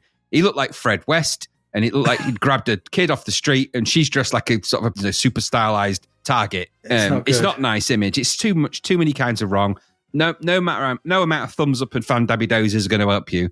Fan-dabby-dozy. They did do a lot of good, those two, in terms of the work they did amazing work for charity and all sorts of stuff they did. And no, don't get me wrong. At heart, a very kind comedy couple doing comedy stuff, and their novelty act in the 70s was, like you said, she was playing like an obnoxious kid, and she was quite small in stature, so they could sort of get away with it. And he was kind of the sort of what do they call him, the boring one, where they have like the funny one and the quick and the boring one. Yeah. He was the Tommy Cannon to her Bobby Ball. Yeah, exactly that. In fact, they're very much that kind of ilk, except through a modern lens, there's not good can come of that lens. When you look at it, you're like, this is just so wrong in so many ways. It's crazy that he was even on. That lens cracks badly. 27th of December, moving on, 27th of December, Till We Meet Again, a 2-episode television miniseries based on the 1988 Judith Krantz novel. Starred Courtney Cox, this. Yeah. Young and Bruce Boxleitner. Brought him back alive. Who cares? And Hugh Grant. Yeah. 28th of December is the new Yogi Bear show. Oh, God. So this is weird. This series, okay, so this is made in 1989. This was 1988 originally, produced by Hanna-Barbera Productions, aired on syndication from December 12th to November 11th, 1988. The series serves as the final season to the 1961 series. Bizarre. Also serving as a sequel and a revival. Imagine waiting for this. Who wanted it? 20, I don't know. Hannah or Barbara? Were they inundated with letters saying what happened to Yogi? Absolutely. How can you leave it on that cliffhanger? Absolutely. I like to think that when they revisited her after all this time, Yogi had just gone so feral. He was like a wild bear. Well, it's like, but Boo Boo had gone into the Red Room. They wanted to know what happened. what happened to Ranger Parker's daughter, Laura? Who knows? Yeah. Or maybe it was like Ted, they become sentient. They were just weed smoking crazies, just sat in the park slagging people off and having like opinions about everything. It's so weird though, because in that period of time, you had things like Hair Bear Bunch and all those kind of crazy 70s stuff go through, and then Yogi Bear came back. Who knew? What a weird thing. Nobody wanted him. Go back, Yogi Bear. Yeah, back with you. 28th December. There's a Tailor of Gloucester. This film tells the story of poor Tailor, his cat, and the mice that live in his shop. No. 29th of December is Commercial Breakdown. This later became Carrot's Commercial Breakdown, didn't it? It did. This is a light entertainment show that shows humorous television advertisements from around the world and ran from 29th December. British adverts were initially not allowed because of the BBC's Royal Charter. Advertising is completely forbidden on the BBC. It is verboten. However, presently, provided the adverts are not currently being broadcast, they are allowed. Many of the adverts were international, which means they were not selling items on the British market. And as you have rightly noted, there was lots of Euro. There was lots of sort of Rudy Euro adverts. Yes, there was. It was that entire phase of, hey, look what those crazy Euro people do. Look at those crazy Swedes and the crazy Norwegians. What are they doing with the crazy boobs in the adverts? The crazy boobs. It's like, yeah, whatever. They're just advertising stuff. It's adverts. Yeah. It's prototype to a precursor to things like Eurotrash and stuff, I guess. Yeah, completely. But it's just, they're designed for people of a certain age to go, oh, gosh, goodness me. you'd never get away with that in here, would you? I suppose it's that reaction, that kind of reaction is what they want. They just film it now for Gogglebox, but yeah, that kind of, oh, goodness me, Deirdre, did you see that? It's outrageous. I'm going to have to rewind it, watch it again. Absolutely. Look at the meatballs on that. If you didn't fancy any of that and you wanted to go to the cinema in December, on the 1st of December, you could have gone and seen When Harry Met Sally. Good film, that, actually. It's okay. I mean, again, probably very much of its time. I'm not sure how much it stands up today. I don't know, maybe sort of thing. But this was primarily made famous for that one scene where Meg Ryan fakes an orgasm in the restaurant, or the sort of yes, a restaurant in New York. And let me tell you something about that.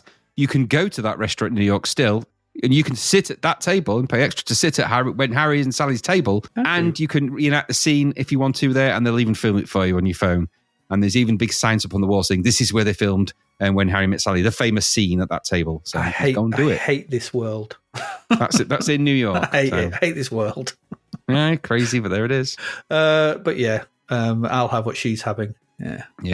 I don't remember much else of the film. I just remember him trying to spit pips out the car windows. Yeah, I like Billy Crystal though, so I'll watch it because he's funny. Yeah. I mean, it's okay. I mean, it's all right. It's probably not as bad as some of the films we're probably going to mention coming up this month. Yeah, true. And Billy Crystal kind of didn't ruin himself, but whenever I hear Billy Crystal, I just think of Mike from Mike Wazowski from Monsters Inc. Oh, right. I can't help but when I hear his voice, I just think of that. Me, you and me together, and put that thing back where it came from, and all that. So I always think of him in Princess Bride in the Little Princess Bride, to Blythe. Which I mean, to bluff. He probably got killed in a poker game. Liar! I'm not listening. Same day. If you didn't fancy When Harry Met Sally, you could have gone seen Ghostbusters 2. You probably did. And like me, you were probably disappointed. Confused. Yeah. So the main issue... So obviously Ghostbusters 2, it's 4 years after the first one. And there's loads of issues with this film. The main problem for me, though, it's got no proper ending. It ends way too quickly. So it's like, it's all over and done with. The whole build-up of the painting and everything, but it's just all over the place. And I can't help but feel that this was, we need a Ghostbusters thing because we want to sell more Ghostbusters toys. That was it was a marketing thing. I found a review of this on TV Guide. They didn't like it. Just to sum up, Ghostbusters 2 is such a lazy effort that the formula machinery is laid bare for all to see.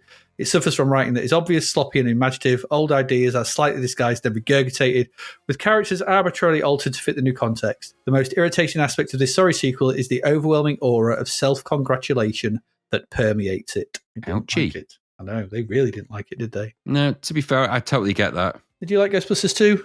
I like parts of it. There's some funny bits here. There's some weird bits there. I like the character that plays the museum curator guy. I can't remember his name now. What's his name? I can't remember. But then the one that's always going, oh, Vigo, and I quite like the idea of it, but it's literally incoherent, crazy.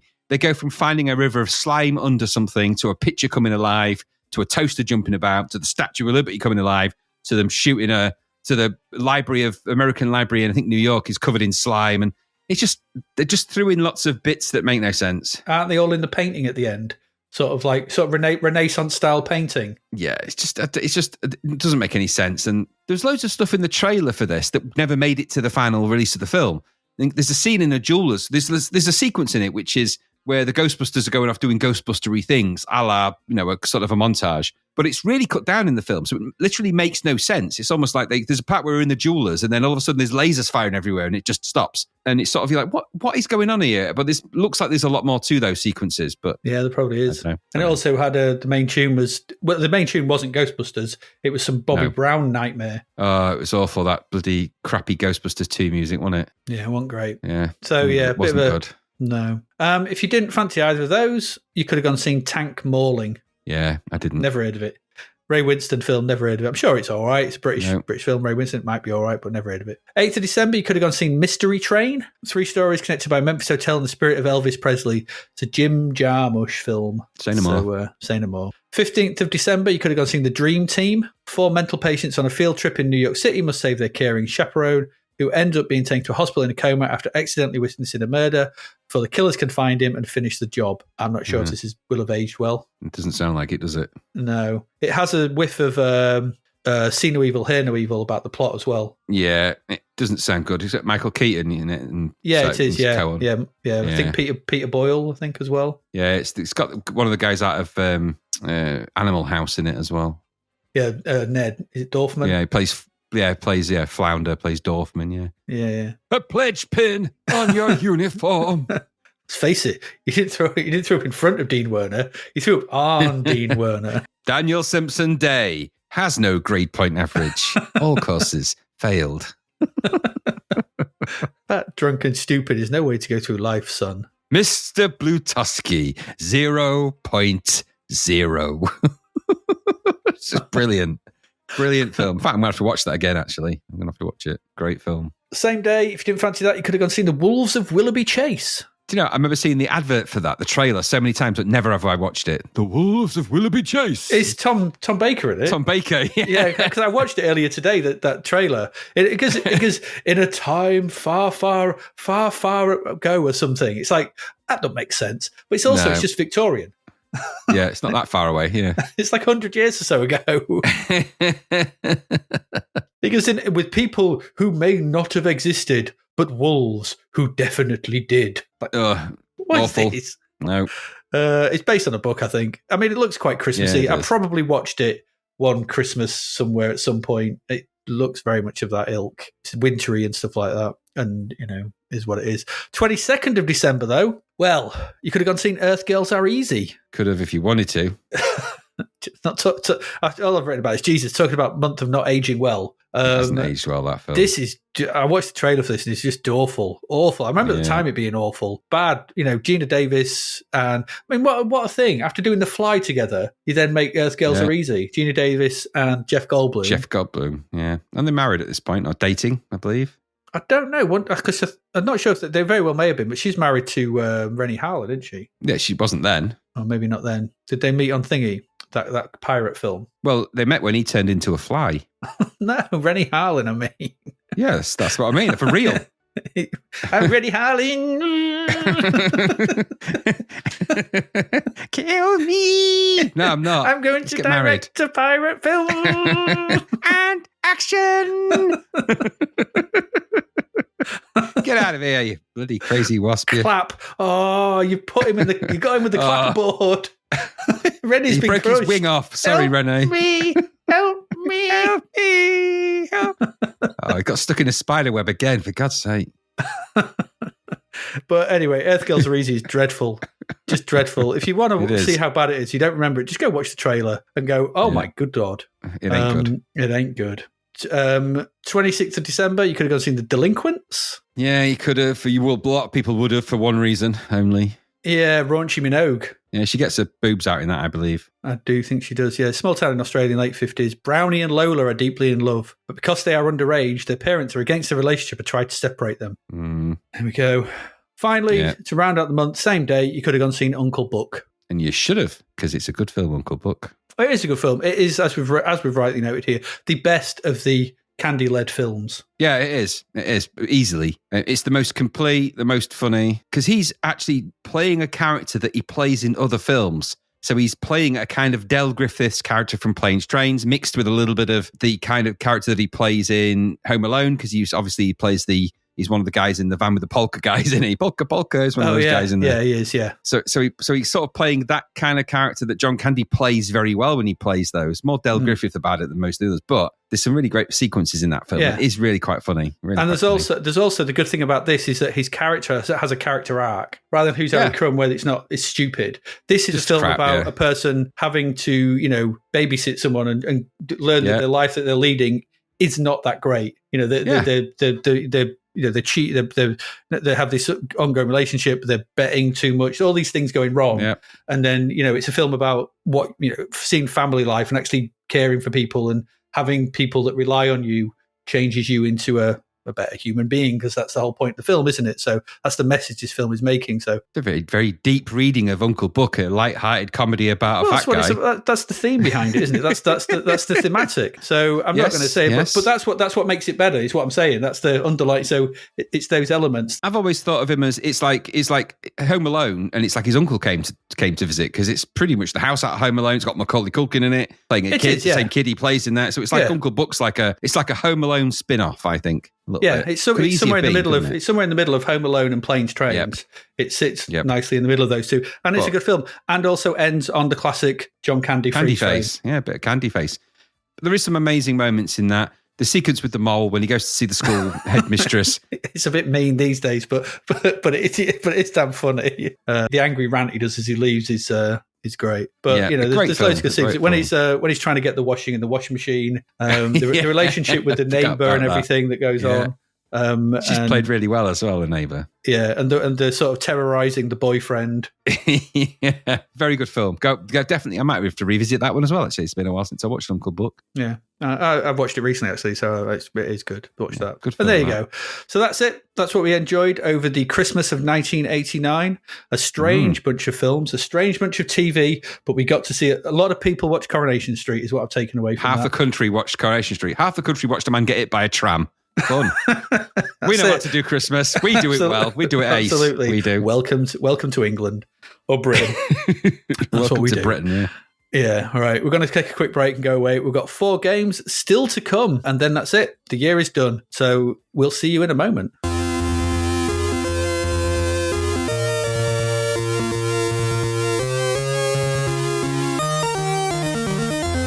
All right, and we're back. So 4 games. Let's waste no time. Graham, it's over to you to tell us all about the joys of Battle Chess. Okay. Well, Battle Chess was from Electronic Arts. It was $14.99, as I might say.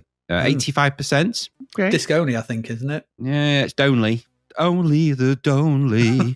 It was developed by Interplay Productions. They did Bard's Tale and Neuromancer. Yeah, they did. And the guy that did the C64 version for them was a guy called Alan Adam. Alan Adam? Yeah, Alan Adam. The artwork here is by Scott Bessier and Todd Camasta. And the sound effects are by Dave Warhol. There's no music as such, but there are some sound effects, spot effects. And the box art was R. Davison. And there you go. That's the gang. I remember Battle Chess more on the Amiga than I do the C64. But that said, I did have it on both. Now, let me also, as an addendum to this, let me briefly explain my relationship with the game chess. I can play chess in a basic way. I would never consider myself. I mean, I am an amateur player at best. I am. Novice amateur. That's me. I know the parameters of chess, as in what moves, where and how and who and all. I know all that stuff. I don't know the various ways of playing chess. I don't know the principles of defense, the different phases of the game, other than start, middle, and end. But, apart from this opening, middle, and close, the multitudes of different openings, such as the Italian game, the Queen's Gambit, the Caro-Kann defense, and the whole bunch of stuff that there is, the Trompowsky attack. I know nothing of those things. You never studied? So, no, because I've never really played chess to that extent. So I know people that do, and I know that they know those things. And I also know people that are very, very good at chess. And as far as I know, they're probably brilliant at it. I wouldn't know. I don't play chess generally at all. But they would certainly beat me with ease. That much I can tell you. All that I have to do is instigate one of those opening things, and I am royally foobarred because I don't know what the hell I'm doing. Now, on a different note, my dad, however, was a chess savant. You may not know that about him. Mm. And that came from years of playing chess when he was out at sea, combined with extensive chess knowledge and playing games across and all the time. He used to play chess games all the time with all sorts of different players, both nationally and all over the world. That's kind of what he did for a while. So he just got really good at that. And I think a lot of that came from a couple of reasons. Firstly, he spent a lot of time at sea, obviously, and that meant chess was one of the games that you would play out there. And also my brother is also a really mean chess player, really good chess player, both of them. So a big part of my background in my youth, my brother is a lot older than me. They would both be playing chess against each other. My dad is a fairly formidable, intelligent chess player. And my brother, the kind of, the apprentice. And that formed a big part of chess in the background of my very young youth. We had a very posh chessboard in our lounge, which housed the game that my dad and brother would play when they were on opposite sides of the world at sea. So they would relay the moves using ship-to-shore communications. They would relay the moves to home. We would move the chess pieces to where they needed to be, and then that would be relayed to my brother via the other ship-to-shore radio. Bear in mind, at certain times of my life, my brother was off the coast of the Falkland Islands, and my dad was off the coast of Africa. So they would play these chess games over a long period of time. And the chess pieces were on this big marble set that we had. And if you moved them, even by a millimetre, you would be probably in a lot of trouble unless you were moving them as part of them. Now, really, it was my mum that kind of moved those pieces on their behalf when they were talking to them. So it was strange that that's kind of my understanding of chess is almost fear-based because, no one went near that marble chessboard. It was a big one as well. So I learned to observe chess, but I never really took to it, never really enjoyed it. Like I said, my dad was a ridiculously good chess player that did know all those moves, all those opening, all those gambits, all that stuff. He knew all that stuff. Mm-hmm. And so, he did try and teach me how to play at a more complex level. But the one thing I can tell you about trying to learn chess from someone who's an amazing player, sort of gifted with it, is that they understand the game in such a fundamental way that it's very difficult for them to explain or express that to somebody that doesn't know and not get crazy frustrated with them. So I just want to sort of set that scene because that's kind of my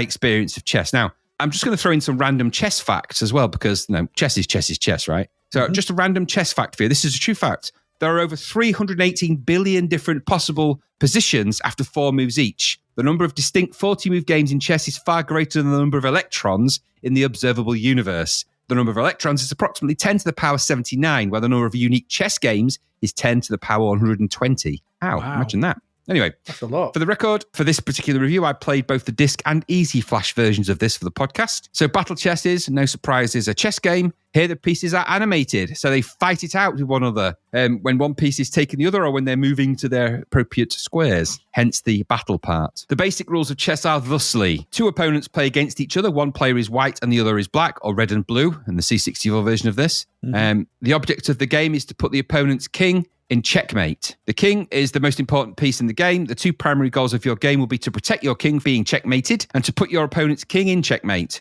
With the exception of castling, your king can only move from one square at a time in any direction. Under no circumstance may your king move onto check. The king is not to be heavily used in any kind of attack. So what is checkmate? And I know that this is kind of teaching to suck eggs, but I just want us to set these early. So it's just in case there's anyone out there that thinks, what on earth are you talking about? Check and checkmate. When an opponent's piece threatens the king and that piece could capture the king in the next move, the king is said to be in check. There are 3 ways to escape this. The king may move out of the line of attack. Another piece may move and block the line of attack, or the attacking piece may be captured. Remember that you can never move the king into check, and this rule may be a factor in blocking the king's escape from check. If you cannot avoid check, the king is in checkmate, you have lost, and the game is over. So that's kind of the nature of chess. There's a whole bunch of pieces in there, queen, rooks, knights, bishops, pawns, and they formulate a mini army on the board, and the idea is you've got to sort of play out some strategic scenarios to try and get your opponent's king into check or checkmate. That's the kind of how chess works.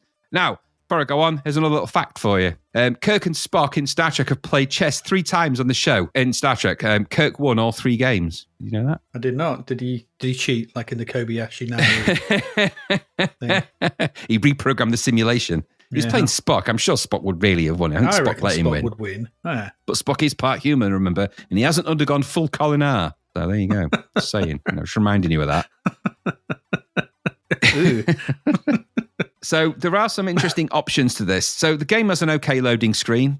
And when the game starts, you're off kind of straight away, at least in the version I had. You can use the function keys, though, for the options and drop-down menus, clearly showing its 16-bit origins here. This came from the 16-bit to the 8-bit machines. It's default in it, yeah.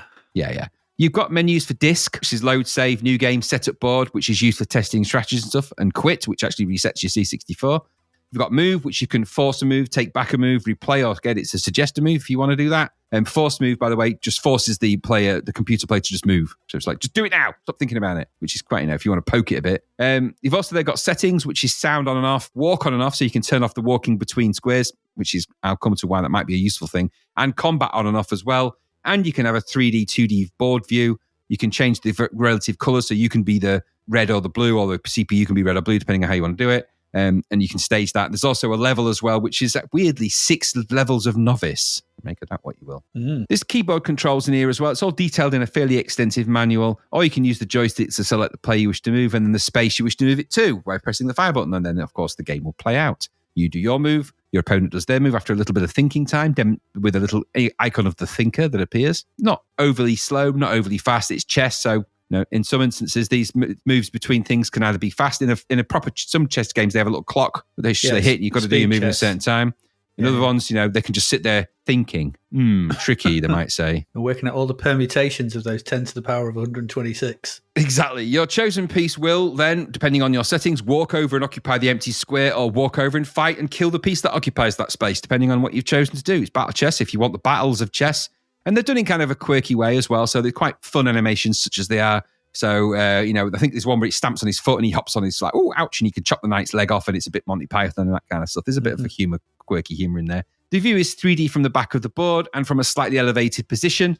So you see the backs of one army and the fronts of the other elevated, so that pieces and the positions you can see and see the whole board, which is okay view, same as the Amiga one, albeit that the colours aren't quite as nice. The 2D view is actually more of the standard top view of chess that you would normally see in, like, this. I guess it's probably the most popular view of chess other than playing it on a board, which is kind of flat 2D. Although here it's kind of medium res. So it has a fuzzy quality to the graphics, which I don't think lends itself to a nice visual. This would have been better in high res at this stage, I think, in that view only. Would have just been, and it would have been easier to implement, I think. I don't quite know why they have this weird red and blue colour scheme, and the red and blue colour scheme is quite jarring on the eye after a while as well. Anyway, the graphics kind of look the part in the 3D version, but they're fuzzy. And the colours, the reds and the blues, I think are a bit off-putting after a while. This probably would have worked better with a better colour scheme and a bit more thought behind it. The walking and the fight animations are ploddy, though, and slow. And although the chess is not known for its frantic pace, this, combined with some aggressive loading on the C64 disc version, adds up to a very sluggish experience overall. That said, they've injected humour, like I said, so even the slowly animations have a little bit of fun in there, but they are slow. It does drag the game a bit. Now, it seems odd to say that, because I get it. Chess isn't a race. It's necessary, unless you're playing the speed chess. But it's not a race in this instance. But those walking and animations slow down the one part of the game that isn't slow, which is the moving of the pieces bit. That's the bit that's quite fast. So if you're slowing that down as well, the whole thing just feels like it's just more pedestrian than it probably should have been. The sounds are very perfunctory. So, I mean, what else are they going to be? But the kind of clanks, clonks, blinks, and blonks. There's nothing amazing or exciting in there. We'll come back to a game that has similar sound effects strangely a bit later.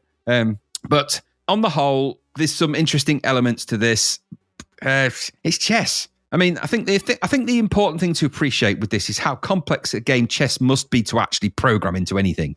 Yeah. I mean, I get it. Even though the computer is thinking, it isn't actually doing that, is it? It's just computing permutations based on possible moves, based on what you have chosen. So like all AI, it's an illusion, but it does give you a decent game of chess. Now, I have to say, I'm not a good chess player, so it gave me a good game of chess, and I'm not into it. A seasoned chess player would probably get something out of this. I think this is actually pitched at the novice player.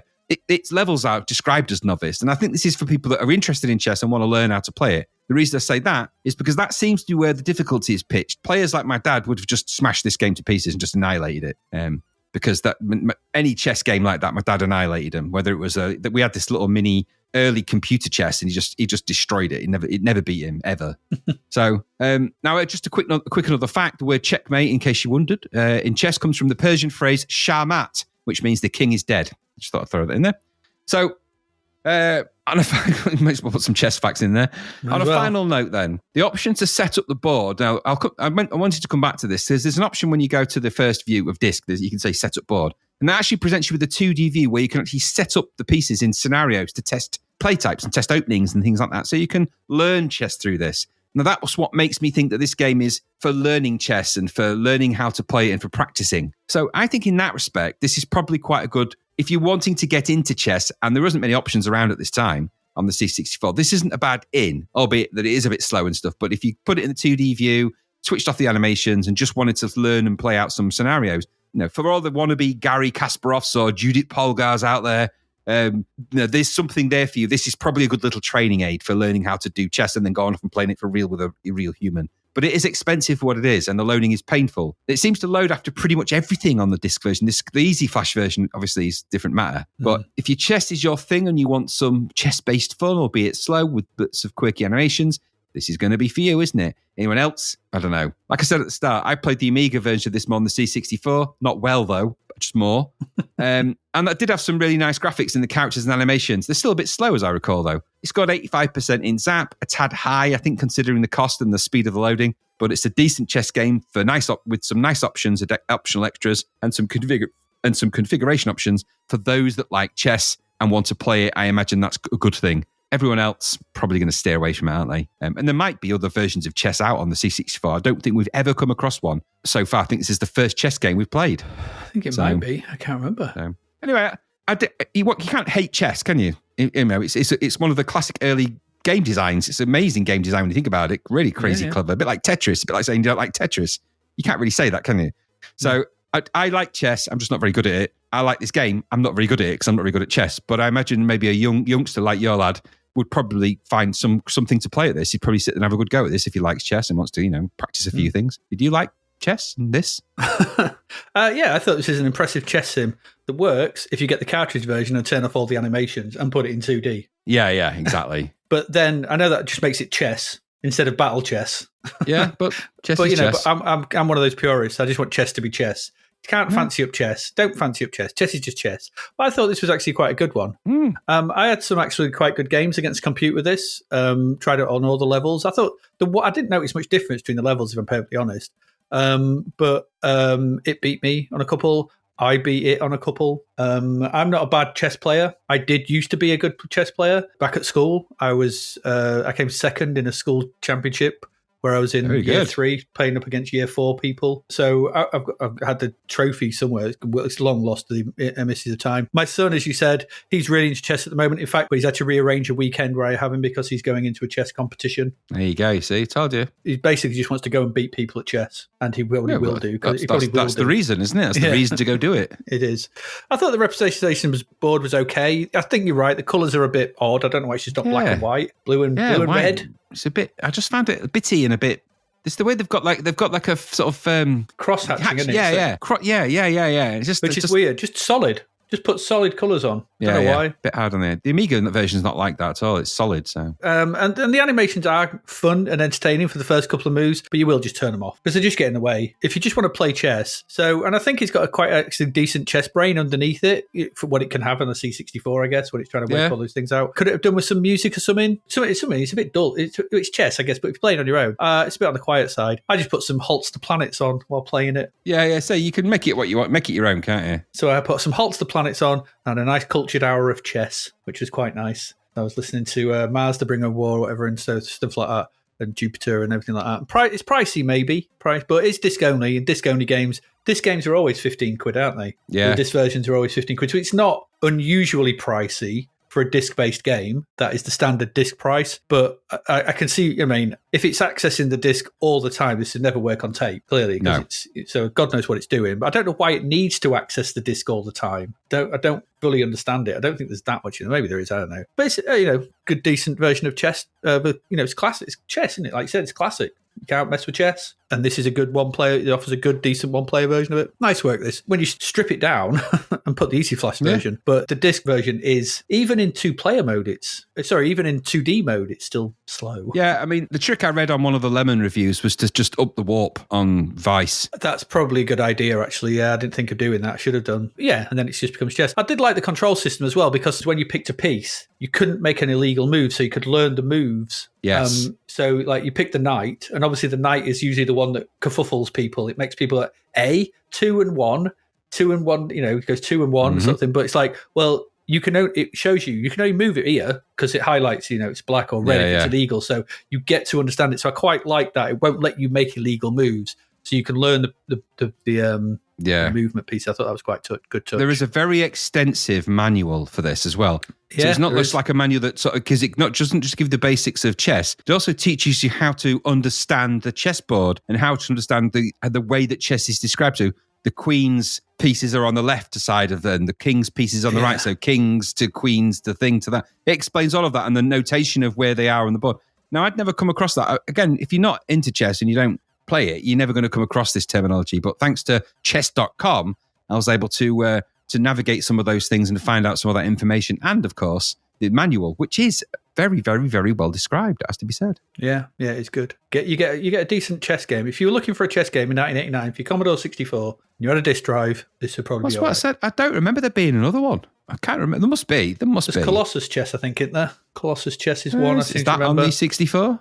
I think so. Let me just search for the word chess on Lemon. See what you get. Yeah, Battle there must chest, be. chest 7.0, the chest master, chest Colossus, chest 2, 4. There's a few. There's a few. Not many, but there's a few. Yeah. And is Battle Chest the first one out of that? No, I think there's been others before this. I think they're probably just not reviewed in Zap. Maybe just didn't get a review or maybe. whatever. Yeah, Who fair knows? enough. Fair enough. But it's a good version. Anyway, there you go. Battle chess. Slow, but decent. There you go. Let's move on to our next one.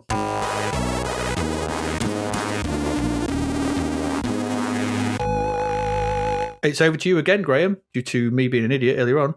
But, and not noticing we should have done Battle Chess. Long.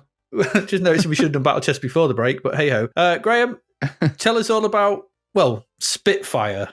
All right, I will. This is from Encore. It's a budget game. Oh, no. It's a game that was never released. It probably says somewhere, I read that. So this was never released originally. So it's a game that was never released, and now it's released on budget. So is this like that? Don't that Turbo Esprit want that the same? My spine sense is tingling. So it was originally from Elite, of course, because it's an Encore label one. The creator was Ron Jeffs, musician Mark Cooksey. Bit of an odd thing, this, actually. Now, there's some things to like, some things to not. It's a quirky game, I guess you'd call it. So it's a side-scrolling World War II Spitfire-based shoot-'em-up dogfight game. All right, it is what it is. Yeah. So, and just to some clarity here, the scenario is very short. You are the pilot of one of the most advanced airplanes ever made, the Spitfire.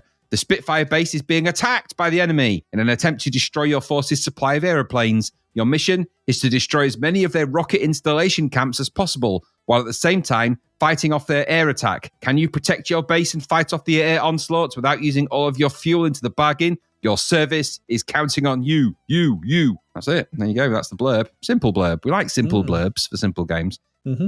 The idea then, it's 1940, and your Supermarine Spitfire base, or airfield, as we like to call them, is under attack from rocket attacks by the bloody enemy. Damn them. Damn them all. So they've launched these rockets, so they've got rockets, what they call flying bombs, at you, the blighters. You've got to take to the skies in your trusty Supermarine Spitfire with the single goal to find and shoot down the sky rockets, the sky bombs, the flying bombs out of the sky before they destroy your bases, which are also your lives. Clever, that. As well as rockets, there are enemy ME-109s, Messerspitz 109s, and these are all airplanes that you'll have made by Airfix models. If you're my age at a certain point in your life, you will have definitely made a Spitfire, and you will have almost certainly made the the Messerschmitt 109. Or the Junkers Ju-52. They were very popular Airfix kits anyway. Mm-hmm. So they're zooming around taking shots at you. The cheek of that while you're airborne. So show Jerry a lesson in the flying aces and send them to hell in a hail of bullets. I tell you, that's what to do. Exactly. What? You start the game with a stirring 1942 sounding soundtrack from Mark Cooksey. Sounds like the one he did for 1942 that they went, it's not quite getting what we want. So they used it here. Okay. Kind of works. Yeah, all right. true. That's what it is. Big, bold enough title screen, great big logo on there. Spitfire, you can't miss it. Pressing fire button starts the game as you are otherwise indicated to do. Your view then shifts to the runway side view. At the bottom of the screen is your UI giving your miles per hour, fuel, ammo, and altitude.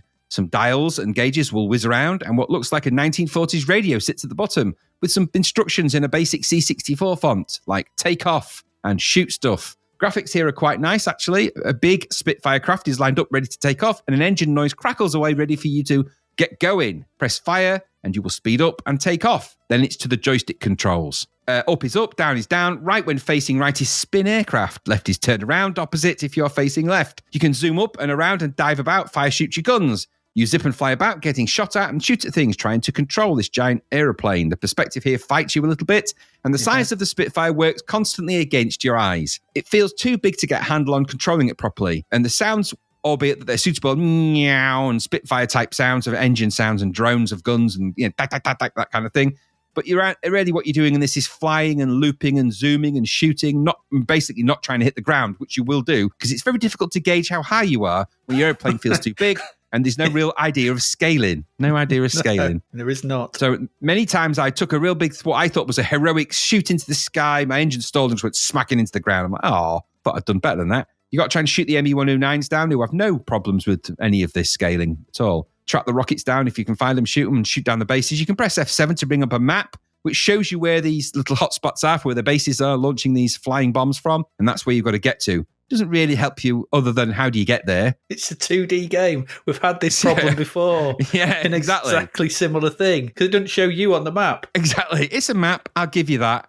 but it's of no use whatsoever. So again, there's some stats on there as well, which when you bring up that map, tells you how many Spitfires you've got left, how many flying bombs you've downed, and how many ME-109s are still around. And that's about it. Pretty basic as it goes, but at least it's only £2. Graphics are okay. The planes are large, which is good, but it does leave you struggling to get a handle on that scale, which is a problem. The sounds are okay. Dogfights are a bit flitty, but otherwise not terrible. It has some good, simple gameplay for £2, but nothing more. Don't expect massive amounts from this because there ain't massive amounts in it. It scored 55%. I think that's probably about right, to be fair. It's not terrible, this. It's just not very compelling over time. Once you get past the first few things, it's just more of the same. Lots of green, lots of nice sky details, some occasional takeoffs, a lot of crashing into the ground because you didn't realise you were that close to the ground. Yeah. And that's because the sky seems oddly low. But I don't know, maybe that's just me. Otherwise, I thought it was £2 worth of Spitfire fun. Could they have made it better? I don't know. This was clearly found in a cupboard and I thought I'll just release that. So it is what it is, but at least it's only £2. So you might get £2 worth of fun on it. A rainy afternoon on a Sunday might just be a couple of quids worth of entertainment out of that, but no more than that. What about you? Oh, the noise did my head in. I was like, make it stop. Spitfires are really, really loud as well. Because I've been to a few like real live flybys of Spitfires when they go overhead, and they're really loud, loud. But they're amazing because you don't seem to really hear them until they're really on you, and then there's this enormously loud engine sound. They're amazing aircraft, Spitfires. They are amazing. Amazing British designs. What-ho! This is another overly large early version of Luftrausers. We said this about another game. Yeah, I have no idea what Luftrausers is, but I'll take your word for it. It's a classic indie game from the last few years. It's a modern version of Spitfire. It's basically this, but you're a smaller plane and it's way more action-based. So it's essentially this. Yeah. So this sees us flying a massive Spitfire against enemy planes, trying to shoot ground targets we cannot see until we're on them, and generally tend to crash into the ground. That was my experience with this. Yeah. If you want us to shoot stuff on the ground, send a bomber. Yeah. Not a Spitfire. That was my idea. I was thinking, so during the war, we used to send bombers when we wanted to sort of destroy land targets, which accompanied by Spitfires. In fact, we had that game the other week, didn't we, where we were protecting a bomber. I can't remember what that was. That was another Elite one, wasn't it? It was another re-release, on-call re-release. So you were flying in with a 3D one. I can't remember what it's called now, but that was that anyway. So this doesn't make much sense to me. So yeah, everything's too close. You can't see anything. And above all that, it's dull. It's just not enough going on. I just kept flying and just shooting. Zooming around, flying about. I didn't bother. I just thought, how far can I go? So the Messerschmitts or whatever they were, they used to come, they just flew past me and I'd shoot them and they'd blow up. I just kept going and I didn't know what was going on. It's also got a map. There's things flashing on it. I don't know why, because it's a 3D map of Europe, and this is a 2D game, and there's no indication where you are or the ability to travel in a different direction. So what's the point of the map? We saw that in the other Luftrausers type game as well. It was that weird one set in the was it Bay of Hormuz or something? Hormuz Action. Yeah. It was the Operation Hormuz. Yeah. Operation Hormuz. That's the same thing. This is the same game. Yeah, simply, flying left to right, shooting stuff with a 3D map, which we complained about at the time. It's stupid. We did. So I don't go to it. My comment on this is it's not quite shitfire, but it's a pain in the ass and the ears to play. Shitfire.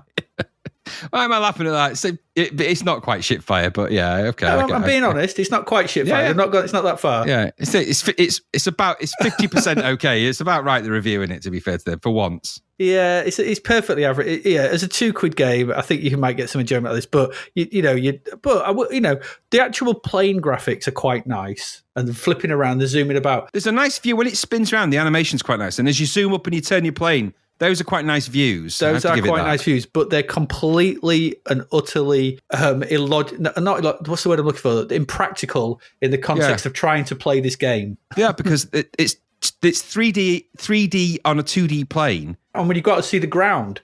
Yeah, it doesn't and the ground just goes, I'm not there. There I am, boom, you're dead. Oh. I mean, I don't know about you, but I got the feeling that version of the Spitfire was about 8 miles long because it's just like, no wonder it hit the ground. It was massive. It was like the size of an Airbus. So it says there's an altimeter, but I couldn't make heads and tail of it. I didn't know how. No. It's just a round dial. Where's the floor? It made no sense whatsoever, did it? Just show me the bloody ground on it. Yeah, exactly that. It's just something that goes round. You don't for £2 you don't get altimeters, not working ones. No functioning gauges of any kind on a £2 game. No. You don't. You don't get much here. Perhaps some fancy animation tech. Oh dear. There we go. Spitfire was all right, I guess, for £2. Let's move on. We've still got 2 games to get through.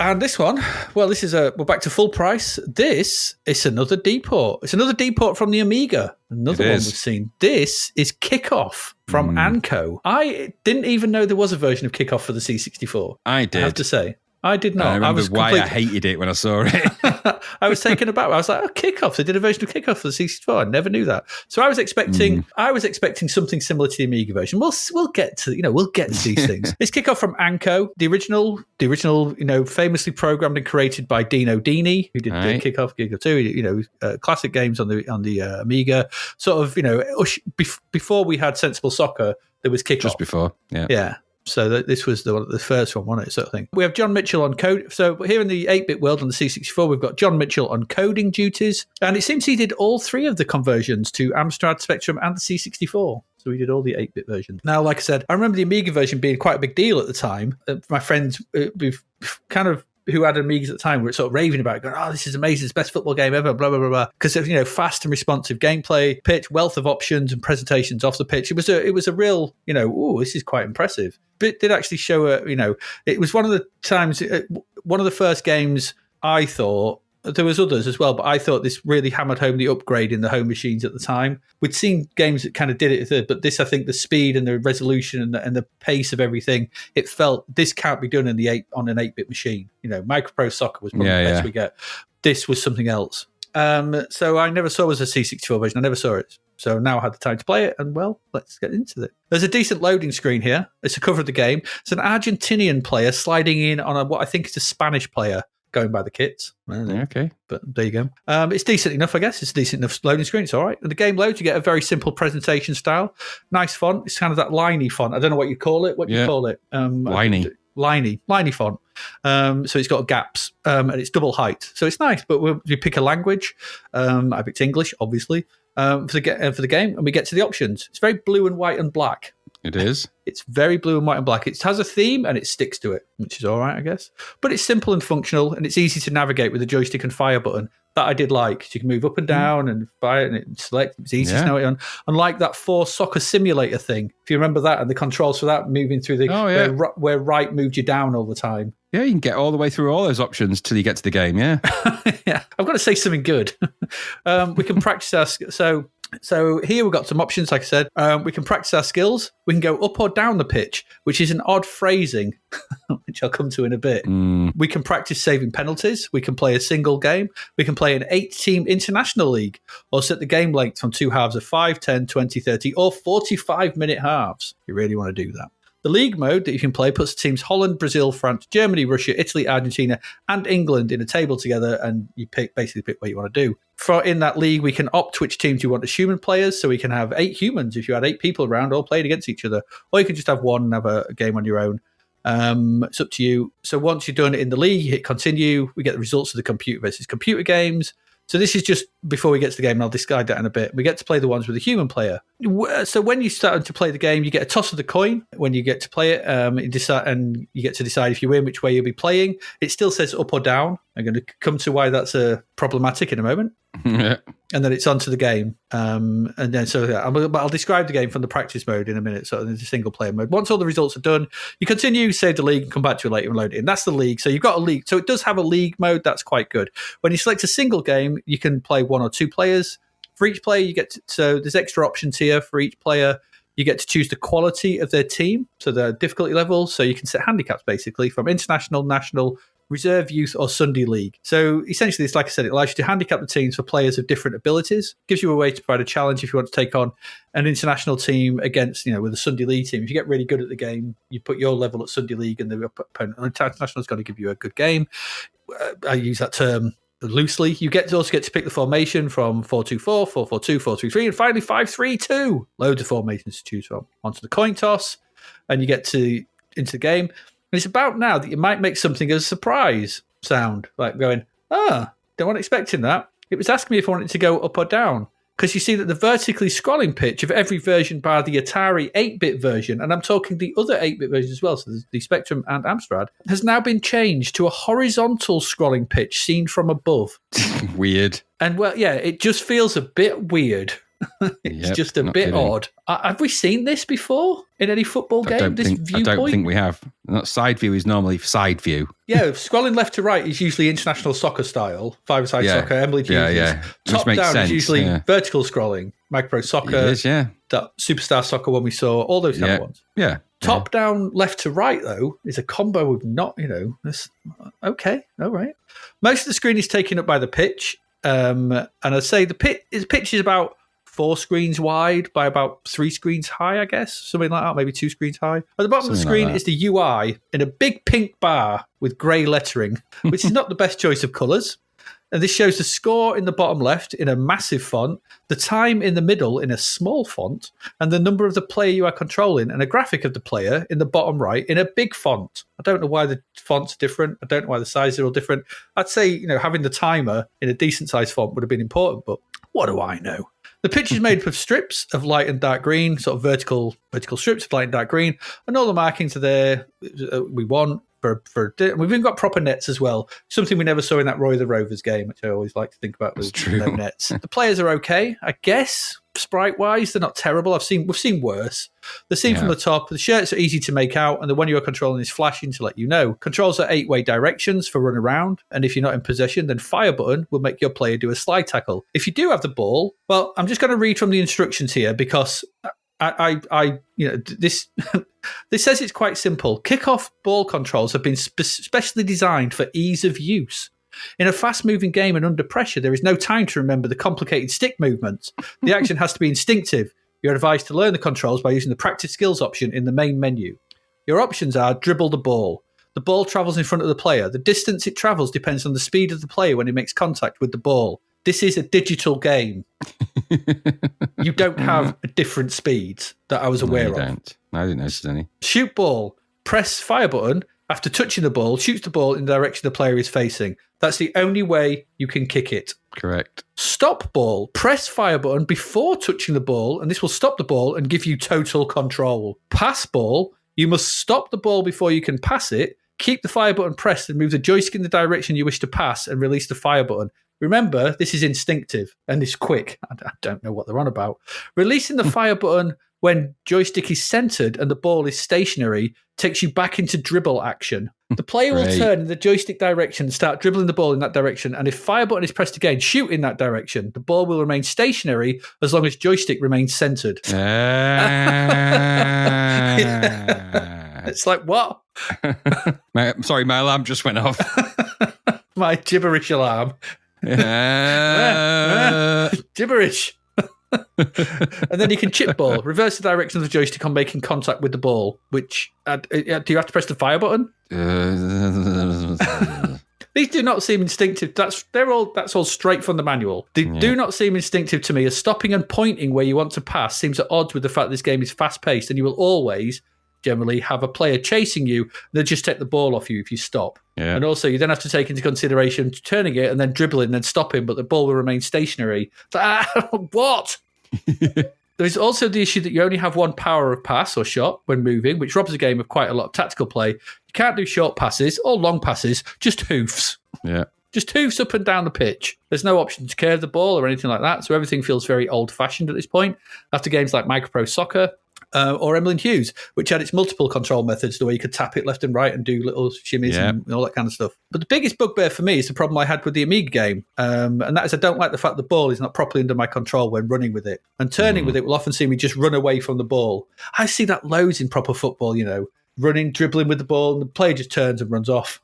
Lets the ball go away from him. It just happens all the time. It's the big problem I had with all the Amiga. These games, I don't like that control method. I want the ball to stick to me. I'm in control. It's just stupid. I never liked it in any football game ever. It might have worked on the Amiga with its greater speed, but I remember in the Amiga game sort of thing, I'd want to go at a diagonal, and the ball would go straight, and I'd just run off in a different direction. I'm like, oh, what are you doing? It just doesn't work. And this has always been a problem I've had, like I said, with these games. No different here. I cannot imagine a time in a football match, and I played a lot of real football in my life, where you would just run away and forget to bring the ball with you when you're dribbling with it. It just doesn't happen.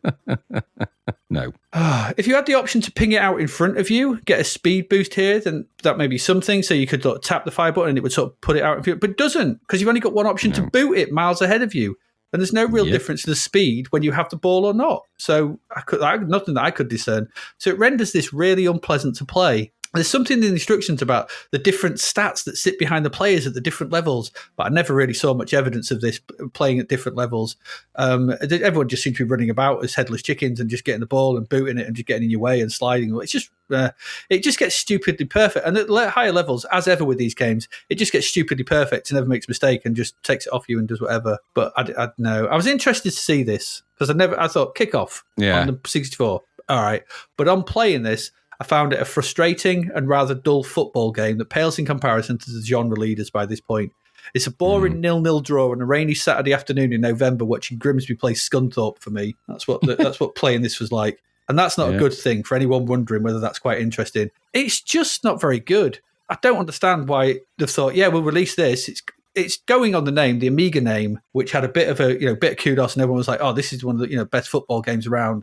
And it's been downported to the C64, and for some reason, someone's turned it 90 degrees for, John, whatever his name is, who programmed it, for some reason, which he doesn't do on the Amiga, and he doesn't do on the Amstrad, he doesn't do on the Spectrum. I don't get it, and I don't understand it, and the controls are rubbish. So this is a bad football game. Not as bad as some we've seen. It's not like the original Matchday bad. It's not Five-A-Side bad. And it's not some of those games we've seen. It's not Force Soccer Simulator bad. But it got, what did it get? 37%. That's about right. Which is a shame. It should have been better, but it's not. What did you think? What did I think to this? I mean, I played Kickoff quite a bit on the Amiga, obviously. The C64 version was known for being rubbish. And Kickoff on the Amiga was known for having some problems. The problems being that the two-player game was great, but play against the CPU, and you was destined to be beaten because it was so rock hard and got harder and harder and harder. See, the C64 one inherited that. Why they shifted the direction from left to right, no idea. It makes the whole game feel weird and off. The controls are dead weird, doesn't play right just because of the view and everything else. It's quite disconcerting. The benchmark for this type of game has already been done on the C64 with Micro Soccer. So I don't get why they did this at all. And I certainly don't get why they did this when you see what Kickoff looked like on the Amiga. The Amiga version was famous, though, like I said, for being too hard.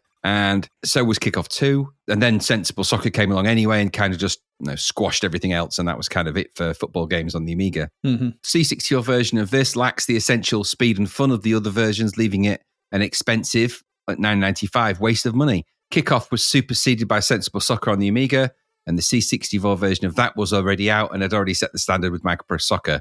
So this is just a shocking, also ran in the wrong direction. They couldn't have got it more wrong. I don't quite why. Maybe they just did it because they had to and because nobody really gave a crap about the C64 version of this anyway, because the Amiga version was out by now and it was already setting a few people's ideas on fire. We played a lot of Kickoff back in the day on the Amiga, but we played more Sensible Soccer, World of Sensible, actually, when it came along. Yeah. So Kickoff is a great game on the Amiga on 16-bit, but this version's just a horrible thing. So no, rubbish. And at 10 quid, get lost. No, play Micro Soccer instead. Yeah, way exactly. Better. Yeah, absolutely. If you want that top-down view, yeah. If you want something else, Emily Hughes. They're the two genre leaders. It's just, that's that. Yeah. Oh, Kickoff can go away. It's not very good. Let's move along. We still have one game left. It's another biggie. It ends the year. Is it any good, though?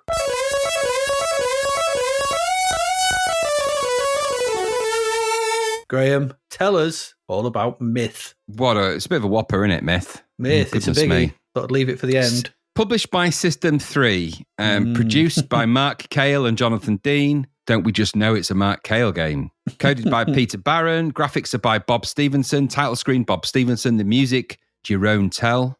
Box art, Les Edwards. This has got a credit list, hasn't it? A good credit list. They're famously good at doing stuff. And it's another epic-style System 3 release, isn't it, for the C64? They're developed by now quite a strong name in game production. Last Ninja series, Tusker, the IK series, Bangkok Nights, Dominator, and now this, Myth, History in the Making. Crazy. Yep. This is the brainchild of Mark Cale. Sees you playing as a character called Everyday Lad on a quest to battle the evil god Dameron through 4 fantasy time eras, Greek legends, Norse legends, Egyptian legends, and the final confrontation with Dameron. So you control your lad through a series of challenges in each levels with puzzles to unlock and items to find as you run, jump, and fight your way around. There is a manual for this. Oh, there is. Is there not always a manual for this? There's a manual. Now, I'm going to skip the myth introduction because that's just a lot of self-gratifying arsehole. With an established insight into the game player's needs, we aim to bring the blah, blah, blah, blah, blah with our new game Myth, blah, blah, atmospheric platform adventure, blah, blah, mythological eras, blah, blah, blah, blah, whatever. What I want to focus on is the story because, well, quite frankly, we need to go through this. We need to go through it with a tooth comb because there's a certain part of the whole idea of this game that hinges upon something, and we need to go through it. So the myth story is this. And it does say before this, we hope you get as much enjoyment from playing this exciting new product as we had in creating it. We'll see about that. Anyway, so the myth story then. Magical tales of intrigue and mystery were spawned thousands of years ago as the world's civilizations believed that mythological gods and demons carved out the way of the world. Did they? They were said to have dealt their own hand in the epic game of life and ruled their dominions with cast iron law. We're mixing our metaphors badly already.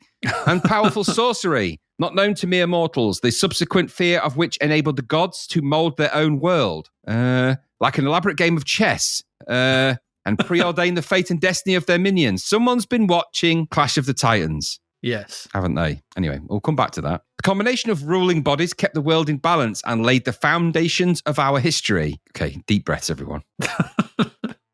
Only a mortal can attempt to change the eras of time. Feel free at any point to go, A. Do I need to? So, Adrian, an everyday lad lounges at his desk. This. I read this. I was like, oh my God. It's some of the worst writing. It made my hackles go up. We have to go through it. I'm sorry, but we have to. An everyday lad lounges at his desk. It could be you, Adrian. It could be me. It could be. Fully submerged in an article he reads aloud in his complex mind about Medusa. It's horrible.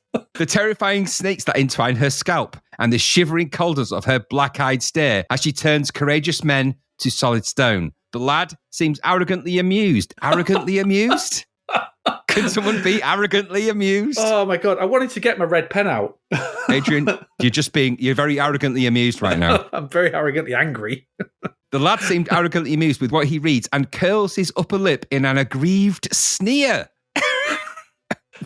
signaling his resentment at the brash, uninformed way in which his favourite daydreams had been handled. Okay, deep breath. So deep breath, everyone. It's deep terrible. Breath. This guy's a jerk. Rolls off his silver tongue as he hurls. I think I might have stopped reading at that bit because I had to walk away from the computer. I was like, what is this garbage? I went and read some Dan Brown for some higher quality. Anyway, this guy's a jerk. Rolls off his silver tongue as he hurls the trash magazine into an overused bin. Well, how can a bin be overused? It has one task. If it's a full bin, then say it's a full bin. Overused means this bin's been used too much. You've been putting too much rubbish in it. Adrian, it says the next line is, it seems near bursting with a hive of knowledgeable, mythological drawings. Screwed up. Not overused. Screwed up and scribbled out that weren't quite good enough or didn't depict how a certain fable was meant to annihilate all who dared challenge it or who didn't respect its vital role in the strategic game of life and history. Wow. Okay. Gibberish. Wow. He would spend hours thumbing through books and sketching the theories, oh God, as he understood them, believing that mythology was for real, believing everything was there for a reason, believing that titanic gods watched his every move and even played some of them for him so as to ensure that foreseen destiny would indeed take its course. At this moment in time, the cocaine was kicking in, wasn't it? Really was going for it. Oh, I can't. Okay. This guy was hooked. And now I'm not sure why we've shifted tenses or who we're talking about, but somehow we've suddenly shifted. Anyway, this guy was hooked. At times, he wore blinkers to everyday life or upset school teachers with his hankering on about myths and how they were the only history any of us need learn if we were to ensure the future turns of the world were in the right direction. They're myths. Hankering on. Myths aren't real. Myths. Okay, right. Steel yourself, Adrian, for the next section gets worse. Oh, God. Maybe he seemed a little confused, strange to some teachers, but everyone warmed to him. He wore the right trainers, the right jeans. He hung out with the right guys, danced to the right music.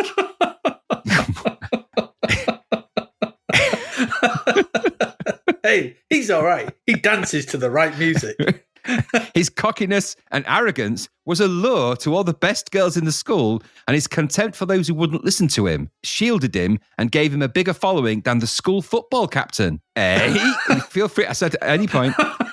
What is this? This guy was happening, a hero to the younger kids, a thorn in the side of his history teachers, and a real worry to his parents. I think this is some kind of like cry for help. I think this is the person who it's written about, the person who wrote it. Exactly. Like, everyone loves me and my love for ancient Greek myths, and a real worry to his parents, who had seen his obsession grow from a passing interest to the only supporting crutch his life seemed to be leaning on. The obsession wooed him to sleep at night and led him through everyday life with hypnotic effect. He couldn't wait to get home and lose himself in mythological literature, to draw his favourite characters and to dream of long-fought battles through time itself. Sorry, there's more. If only he knew, word of his undying loyalty to mythology had not only spanned the length and breadth of the school playing fields and formed major points of discussion over school dinners, but had astonishingly penetrated the heavens. The last remaining good titans had been casting a hopeful net over our planet for some time, a global search that had them clamouring for a mortal with character, cunning, and most of all, belief. These great universal dictators had swallowed their pride and had finally succumbed to the fact that their means of rulership, my eyes twitching, was now rapidly becoming a laughingstock. Strong, steadfast beings who aggressively ruled the heavens, the seas, the lands were now in a state of panic. The evil god Dameron had become a self-appointed leader, turning the skies black with rage and the seas red with blood. Red with the blood of many a god who dared to question his tyranny. Bloodbaths arose in the heavens. Death was meeting those who refused to control their part of history in his way. And the once seemingly solid temple of this history was now being severely rocked to its very foundations. What the fuck are you on about? Say it right now. I don't know. The law... Oh, God, here we go. The law stated that the great gods could not interfere directly with the destiny of modern history, but that the world's future lay with its past, and therefore by changing the past, Dameron will conquer the future and forever destroy mortal life. What the actual hell does that even mean? An encouraging now, this is weird. I don't know what this means, Adrian, but an encouraging fire engulfed the eras of time. An encouraging fire, as they found who they were looking for, and the discovery of a mortal with such a belief breathed tentative, if not premature, sighs of relief into the soul of our hopeful history. What are you talking about? What are you talking about? What are you talking about? What? And then the final piece now, the final bit. They were to visit him in his sleep and bargaining with his morality, convince him that his relentless pursuit of mythology was to be rewarded by actually meeting the gods he dreamt of, by battling the demons he scribbled on pieces of old paper, by solving the life and death riddles of ancient leaders. He must confront the twisted powers of Dameron and struggle through all the cornerstones of time, putting right the evil god's wrongdoing and setting the wheels of our history in motion once again in the right direction. They were to take him through all the mythological eras of time, including Roman, Greek, Norse, Viking, the Egyptian, Roman, then onwards towards the greatest challenge, no mere mortal. Yeah, just don't worry about that. Forget that one. Then onwards towards the greatest challenge, no mere mortal, except this one, could ever begin to contemplate. The final confrontation with Dameron. The world's future is at stake and must be brought back to tranquil normality. He must remember his arrogance. He must have faith in the prophecies he tried to enforce upon others. He must believe that this is history in the making. At this point, I'm guessing that they've given up making sense, because this is complete and utter gibberish now. Just stupid gibberish. They've created all of that to justify the fact this has got 4 levels of different eras of time, I guess, or the fantasy. It's such a load of nonsensical, junk-ridden gibberish that I had to go through it all, because I think it's important that you do these things, because until you go through it, because Myth has got a really big reputation for being a System 3 mega game and all this stuff. But let me tell you something. That blurb of that game points to every problem we're going to go through in this game now. Every single one of them, because it is complete and utter gibberish. You cannot make any sense of what that's about, what you're meant to do, what the point of it all is. You get the idea there's an enemy, there's some levels, and that you're some kind of kid. Yeah. That's all you get from all of that gibberish. All that really comes down to. All the rest of it is just the most ridiculous hyperbole of all time. It is rubbish. Sorry, Mark, if you wrote that, but that is rubbish. Anyway, so let's just cut all that now. We've done all that now. Mm-hmm. So as I said, this is the brainchild of Mark Cale. Sees you playing his everyday lad, and we've gone through all the things you need to do. The game begins with a really nice tune from Jerome Tell. It is good. Can't argue with that. Suitable, epic sounding and fantasy-like. It's nice. It's good. It's good music. It's a good production. Tune, actually, yeah. It's a good piece of music. Excellent graphics throughout this from Bob Stevenson. Some really lovely title screens, nice imagery, all the same. Mm-hmm. You get a bit of pointless speech from a female character that has no bearing or relevance in the game whatsoever, but that's always nice. Welcome to Myth. Welcome to Myth. Yeah, MIFF, Myth. Yeah. And may as well have called it that. The game starts, and I said you were presented with the game window. At the top is the UI, which shows your score, current weapons, items, energy, and lives remaining. Nicely detailed, as are all the graphics. Looks nice. You can switch items with the left and right arrows on the keyboard, or cursor keys, I guess, and the space bar selects them if you have them. If you have them, select them. You start in the Greek legend stage. Where the Roman stage is a mystery to everyone. Don't know. Disappeared. So you start in the Greek legends, that's your stage 1, which in this instance is a version of Hades at this point in stage 1, broken down into a series of platforms that you have to leap around. At the bottom and around, I guess, generally is fire, which you don't want to fall into, and you'll be confronted by skeletons that you will fight and will take your health away, and also little creatures, I don't know what you call those, goblins, I don't know, little demon things, that when killed will drop extra energy that you can collect. Yeah. Something which happens throughout the game, by the way, so you'll come across different little mini characters that will drop these kind of discs, and those are your health. Mm-hmm. As you jump and fist fight, the skeletons will eventually drop some kind of fireball weapon and eventually a sword. So you get the fireball, and then you'll get a sword as well. Yeah. And you'll hop around for a while and kill stuff. Then you'll see a skeleton hanging on the wall, which you need to figure out how to get past. Move around some more, and you might even come across a chasm which you can't jump across. What to do? Ultimately, with this level, there's a large-scale creature to fight at the end, so you need the appropriate weapon. How do you get this? Well, it's not very obvious. That's the problem. You need the sword to cut down the skeleton, chop off a skeleton's head and ensure its skull bounces into the flames, which will summon some kind of demon that is holding a pitchfork. Fight and kill that with the fireballs, and it will drop a pitchfork, which you can use to kill the creature at the end of the level. Simple. It's obvious. It's not obvious to you, Adrian? That's what you have to do? Of course it's not obvious. It's not obvious. Do that and you're on to the next stage. Do that. I mean, I'm making that sound simple.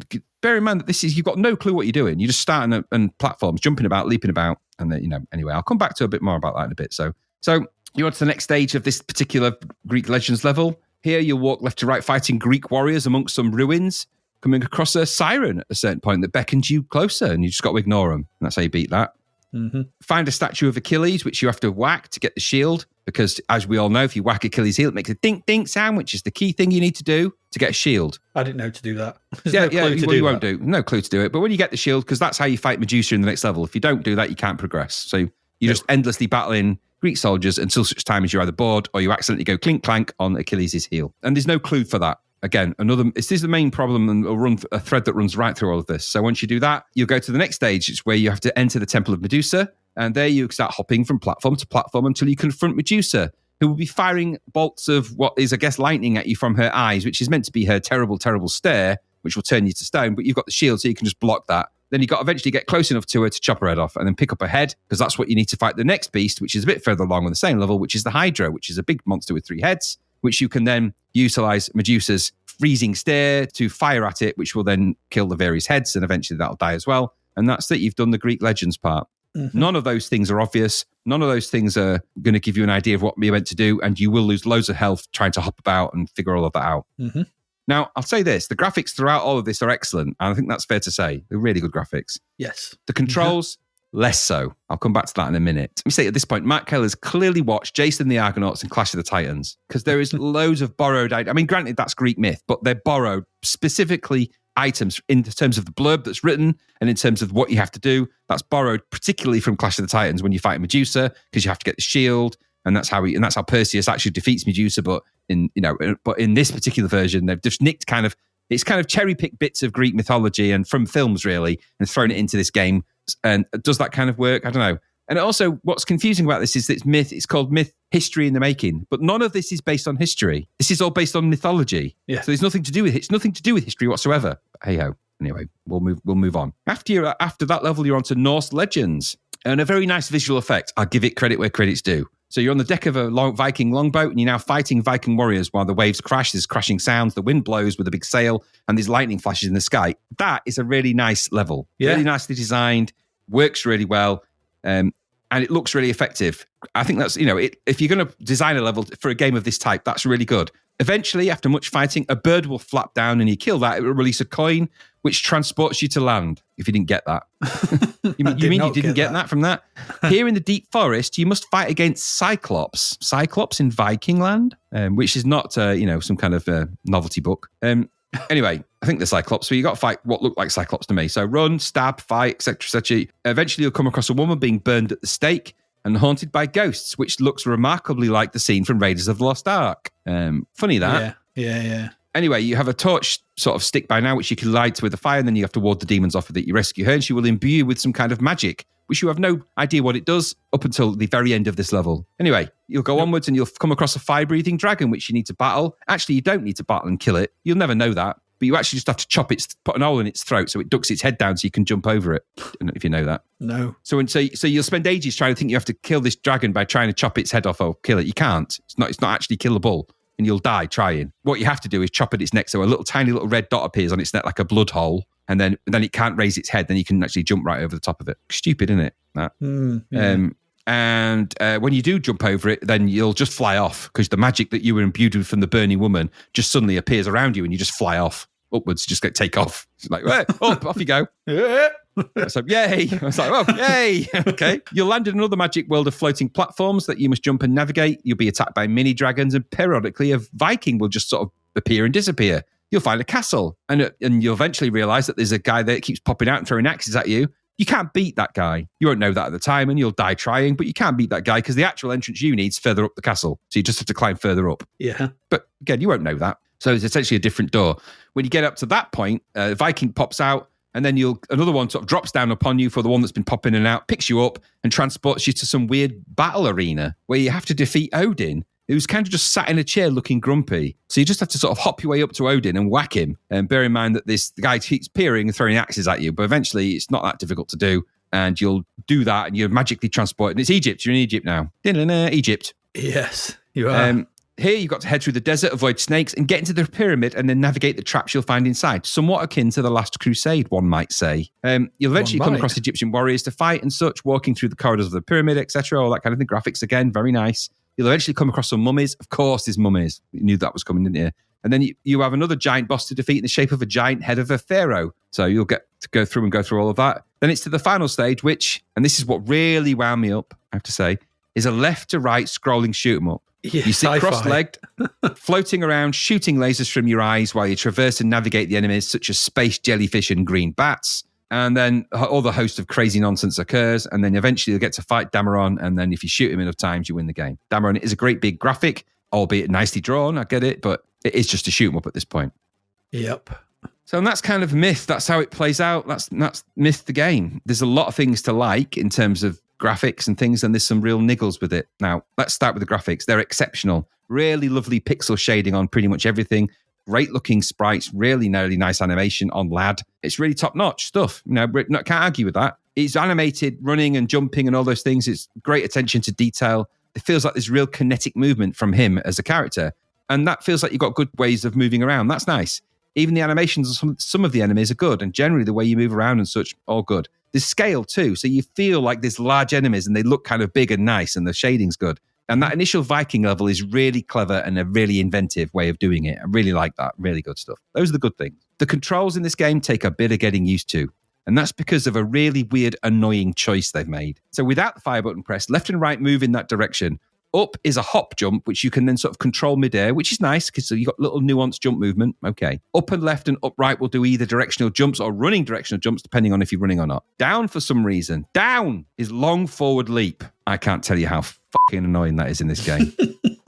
Which doesn't make sense. And it will cause you to aim to pick up objects, but instead of picking them up, you'll just leap probably to your death. Yeah. Loads of times you'll do it. Loads of times because your instincts will tell you, your natural instinct is to pull down to pick things up as crouch, because down should be crouch, but it isn't. Down is jump. Since when, in the history of games, has down been jump for any reason whatsoever? Don't know. And that simple control error is a real pain in this game and a real problem. Because if you press fire, you're in fight mode. And depending on the weapon selected, which you can do with the spacebar and the arrow keys, that will perform certain actions. So up is fire and sort of wait and throw if you got the daggers later on.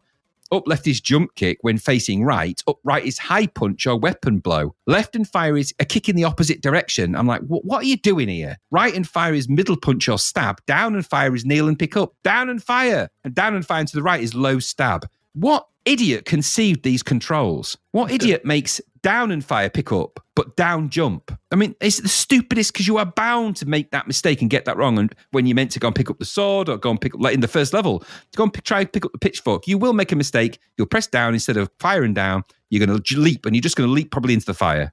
And it happens so often. Do you ever need to do the long forward leap? Not really. No, it's unnecessary. I got through to Medusa and thing beyond. I didn't get past Medusa. I didn't get the heel, but I don't think I did a long forward leap anywhere. You don't need it. I went right through this game and never used it once, apart from in Down error. Should just be pick up. Yes, it should. It's convoluted because of that reason, and I'm sure. I mean, I don't know why the controls were done that way. And then also it's in that back to front kind of way. So if you press fire into the left, he kicks to the right. I mean, why? Why do it like that? What is the logic? I mean, these are the guys that made IK Plus. Well, not the guys, but the production team. You know, it's not like they haven't mastered fighting moves on a joystick or somebody hasn't mastered it. So they've got a benchmark for that. It's just, it takes some getting used to. And I have to tell you, it's a mistake you will make all the time because it's just instinctive to press down quickly to pick things up. And that doesn't, it just jumps. So you never pick them up and then you end up jumping into the path of something. And, you know, if your lives are limited or you're at the end of your energy, you're going to die. It's not good, that. Yeah. The central idea of this game is massively confusing. I mean, I get the idea of going through mythology, okay, but through history and time, no. And the convoluted nonsense of that narrative, it doesn't set the scene very effectively for anything you end up doing in the game at all. So because of that, you have no clue what you're doing. And you have no clue of the purpose. You know you've got to defeat Dameron, but why? It's never really explained. You don't know what is apparently rewrite history, but he hasn't. It's all mythology. So there's no history being rewritten. It makes no sense whatsoever. Yeah, it's all made up. It makes no sense. It's all made up. The core lines are all blurred in this. If the game is set in a world of myths and magical creatures, what has history got to do with it anyway? You know, the game is pitched as a lad with fantasies being somehow catapulted into a mythic realm to correct history. It makes no sense whatsoever. And because it makes no sense, the game direction makes no sense. So the level design make no sense. So the levels make no sense. So the game makes no sense. That's a big problem because you've got all this lovely graphics and all this lovely animation in a game and a game design that perhaps leans on something that is complete gibberish. And that gibberish permeates everything about everything in this game. To the point when you're hitting Odin with a stick, whether you're rescuing a woman on fire and she imbues you with magic so you can jump over a dragon that you've injured in the neck. It's all stupid stuff that makes no sense contextually. None. So, and also the level designs are generally platform hops in this. There's a lot of platform hopping about. That isn't very exciting. I mean, I guess it makes for slowing down the action of the levels so you can't just run across the level. But I would have preferred to just be running and fighting, I think, in this game, with the occasional jumping, not having to navigate complex platforms. It's akin to Ghosts and Goblins in a way. Yeah. And I think it sort of leans on that idea. But the things you need to do are so obtuse on the whole that it's not Ghosts and Goblins. This is, it's clueless. Why would you think to drop a skull in a fire to summon that demon? Why would you think that? Why would it, you do it by accident. There's no clue. I mean, I know that probably in the instructions, I think it does tell you how to do level one. Well, the instructions tell you how to go through all the way through level one. And that for me is always a sign of we saw it with, was it Tusker?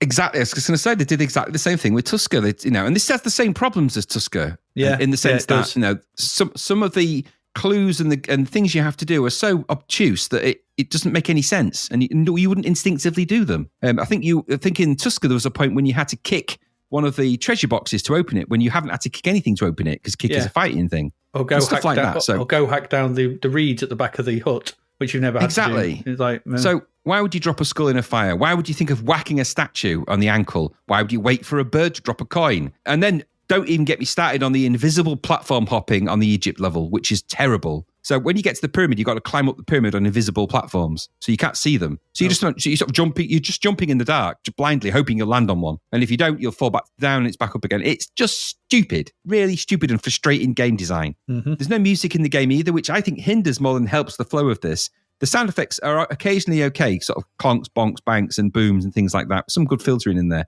But not enough of them to make this game feel anything other than over silent, which is a problem we've had with a few of the games this week. Yeah, it's been a quiet week. Add to all of that, a terribly weak final level. Why boil the game down to a pretty crappy shoot 'em after all that fancy stuff? It makes no sense, but it does make sense in the context of this game that makes no sense. All that mythical stuff, why do you end up as a shoot 'em sort of cross-legged flying through space shooting fireballs from your eyes? Why? Why did they do that? Why didn't they do Rome? Why aren't you fighting some more of the Titans, the Kraken, or any one of those things that would make sense in a game where he's obsessed with mythology?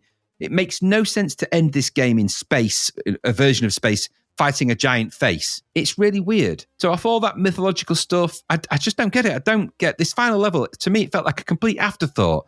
Like they didn't have an ending for this crazy thing because the narrative in the story that's in the instructions has no ending either. It's just it doesn't say in order to defeat Dameron you must, just says you're going to have to confront him. So that could be anything, couldn't it? Graphically, again, at this point, Bob Stevenson showing some really good pixel painting stuff in terms of the final enemy, but it's hiding a really, really weak game. So your mileage is going to vary with this. On the one hand, it looks nice and the music is really great at the start. Some good tunes. The graphics and animation are good. Really nice pixel painting all the way through. On the other hand, convoluted controls, obscure puzzles, repetitive gameplay, and a really boiling down to a very disappointing shooter in a story that makes no sense, in a game design that makes no sense, in a world that makes no sense, in a game that is nonsense.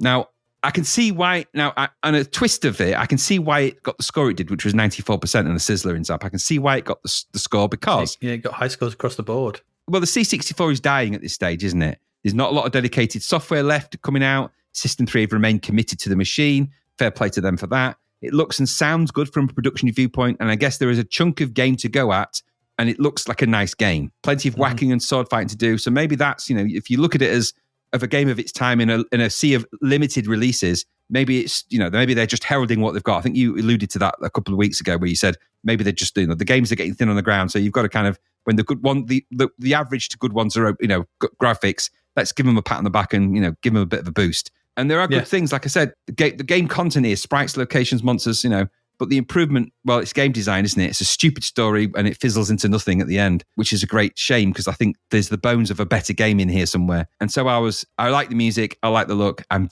frustrated and disappointed with what becomes, and they did this with Dominator as well, which becomes a really silly game at the end of it all. What did you think? Yeah, it's a strange one, Myth, isn't it? Just to say, Peter Barron, I mean, he did, to make maybe some contextual sense of the final level squad and shoot 'em up, he did the conversion of Salamander. Yeah, makes sense. So you could see like, oh, well, what are we going to do? Well, I've done Salamander, so I know how to do a left to right squad out. It's easy enough. Put some graphics in, we'll shoot it. Okay, yeah, it's probably easier than doing another platforming level, and because it's a multi-part level, because they're all multi-part levels apart from the last one, aren't there? So whatever. What do I think of Myth? You are Myth or something. I mean, yeah, let's get the good out of the way. Presentation on this is excellent, as you've rightly said. Great animation and shading on the backdrops, very nice and detailed sprites all over the place. You can't knock it. Bob Stevenson's work is, top tier. In a sea of like expanded, altered beast sprites that we've seen. This, when somebody does get hold of the C64 who can pixel paint really nicely and do really good animation, it shows and it is really nice. The variety is also impressive. I think, with, like I said, multi-part levels that are all quite different with lots of different things going on. The best works in the first two levels, I think. Greece and the Norse levels. I think the bit on the boat is exceptionally good, although, don't play that if you've got suffer from epilepsy, maybe. But the actual visuals and across all those elements, I thought Egypt wasn't so good. It's a bit more busier on the eye, and it doesn't look Shading's quite. Nice. It doesn't look nice, but I just didn't think it was quite nice. And weirdly, like I said, the last level turned to the horizontal shooter for some reason, which I can't quite figure out. Maybe it's Peter Barron that thought I could do this. Okay, fair enough. I think also the problem with a lot of these games from that time, just being too damn obtuse, as you've rightly said. Yeah. It's too obtuse. This is the case, like I said, when they put the initial solution to the first part of the game in the instructions, and even then it doesn't make any sense. Like, okay, fight an indeterminate amount of skeletons to get a sword, then chop down the skeleton hanging up before fighting another skeleton near the lake of the fire to pop its head into the lake, whereupon a demon will arise it can only kill with laser fire to get a trident to kill Cerberus. Yeah. What? I know you've outlined that, but it needs to be outlined again, because that sequence of events is so illogical and so unguessable and so down to luck that it doesn't make any sense. The game needs pointers to this. Okay, so maybe this is, I don't know, maybe some Greek myth that I never read up on. I mean, I never studied. And then in the following section, you need to attack the heel of the Titan to get a shield to take out the Medusa. If the heel, all they had to do was have the heel of the Titan glint. Yeah. That's it. That's all they had to do. Just a little glint to bring your eye to it and go, oh, and then you'd hit it and you'd get the clunk sound and you'd be like, oh, it's hitting it. And then it's such a simple little thing. And I know it's 1989 and stuff like that, but we've seen better things like this. Neuromancer,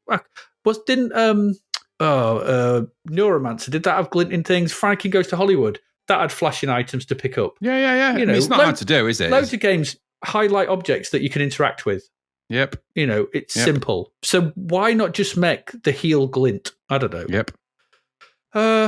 So really annoying. That said, so that's the problems with this and the controls. Like you said, I found myself jumping at times I didn't want to, jumping backwards when I didn't mean to, floating around, trying to attack. I found swapping.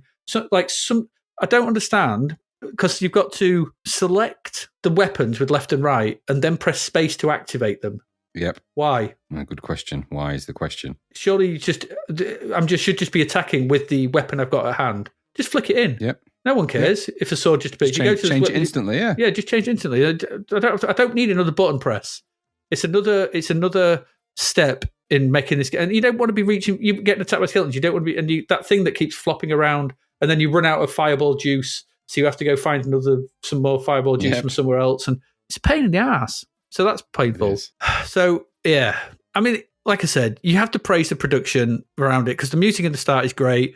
The intro's nice. It's got a great. I don't understand that loading screen as well, which looks like something from another game where it's like a big, massive Norse guy attacking someone with an axe. Yeah, I don't get that. That's the front cover of the manual as well. Yeah. So, that's the Amiga one has that in it, I think. But in the Amiga one, you're not. By the looks of the screenshots, you're not a lad. No, you play as that character. You play as the warrior. Whereas this, you're always the lad. The lad, yeah, the sort of the lad guy with the silver tongue.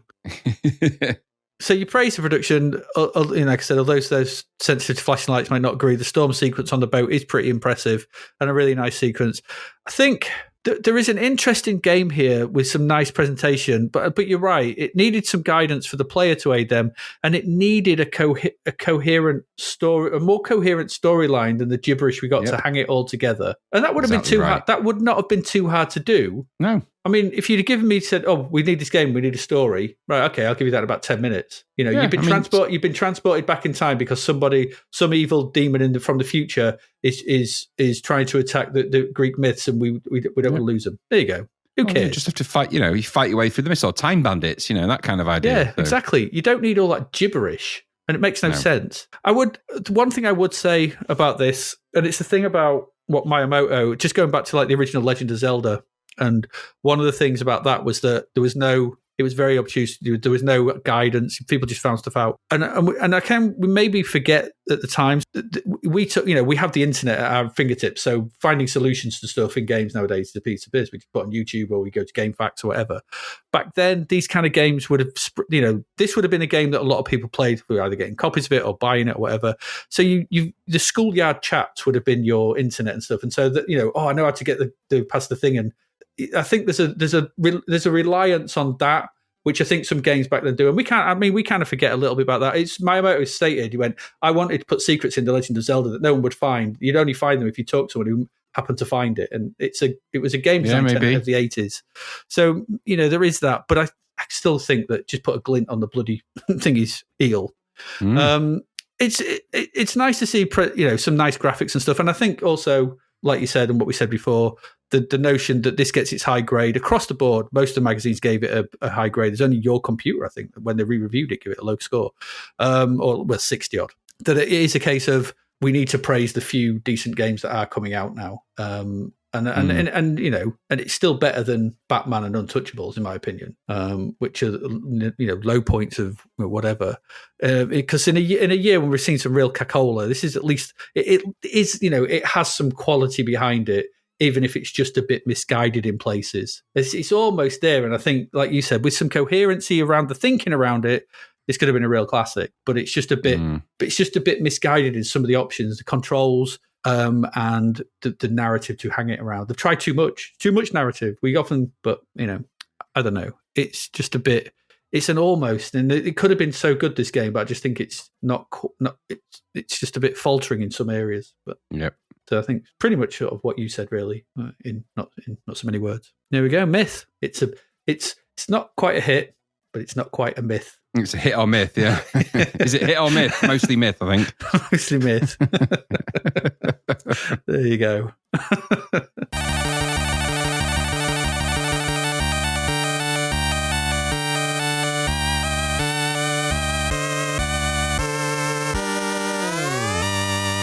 There we go. That's it. The year's done. We're done. Woo! But for this week, we looked at the amazing Stunt Car Racer. We did. Which is properly clever. I'm still amazed that it's just lines and then working out which bitmaps to fill in. That's incredible how to do the tracks. Cleverly using the way that bitmaps work in the binary, the way that they output colours using binary. It's clever. Very clever. So clever. Very clever. So the blue or brown or blue or grey or blue or green. Yeah, it's just clever. It's really clever. And the technical explanation's all out there. It's really amazing. And all you're doing is just drawing lines. Yeah. Crazy. Amazing. Absolutely crazy. Action fighter. No action. No fighting. No.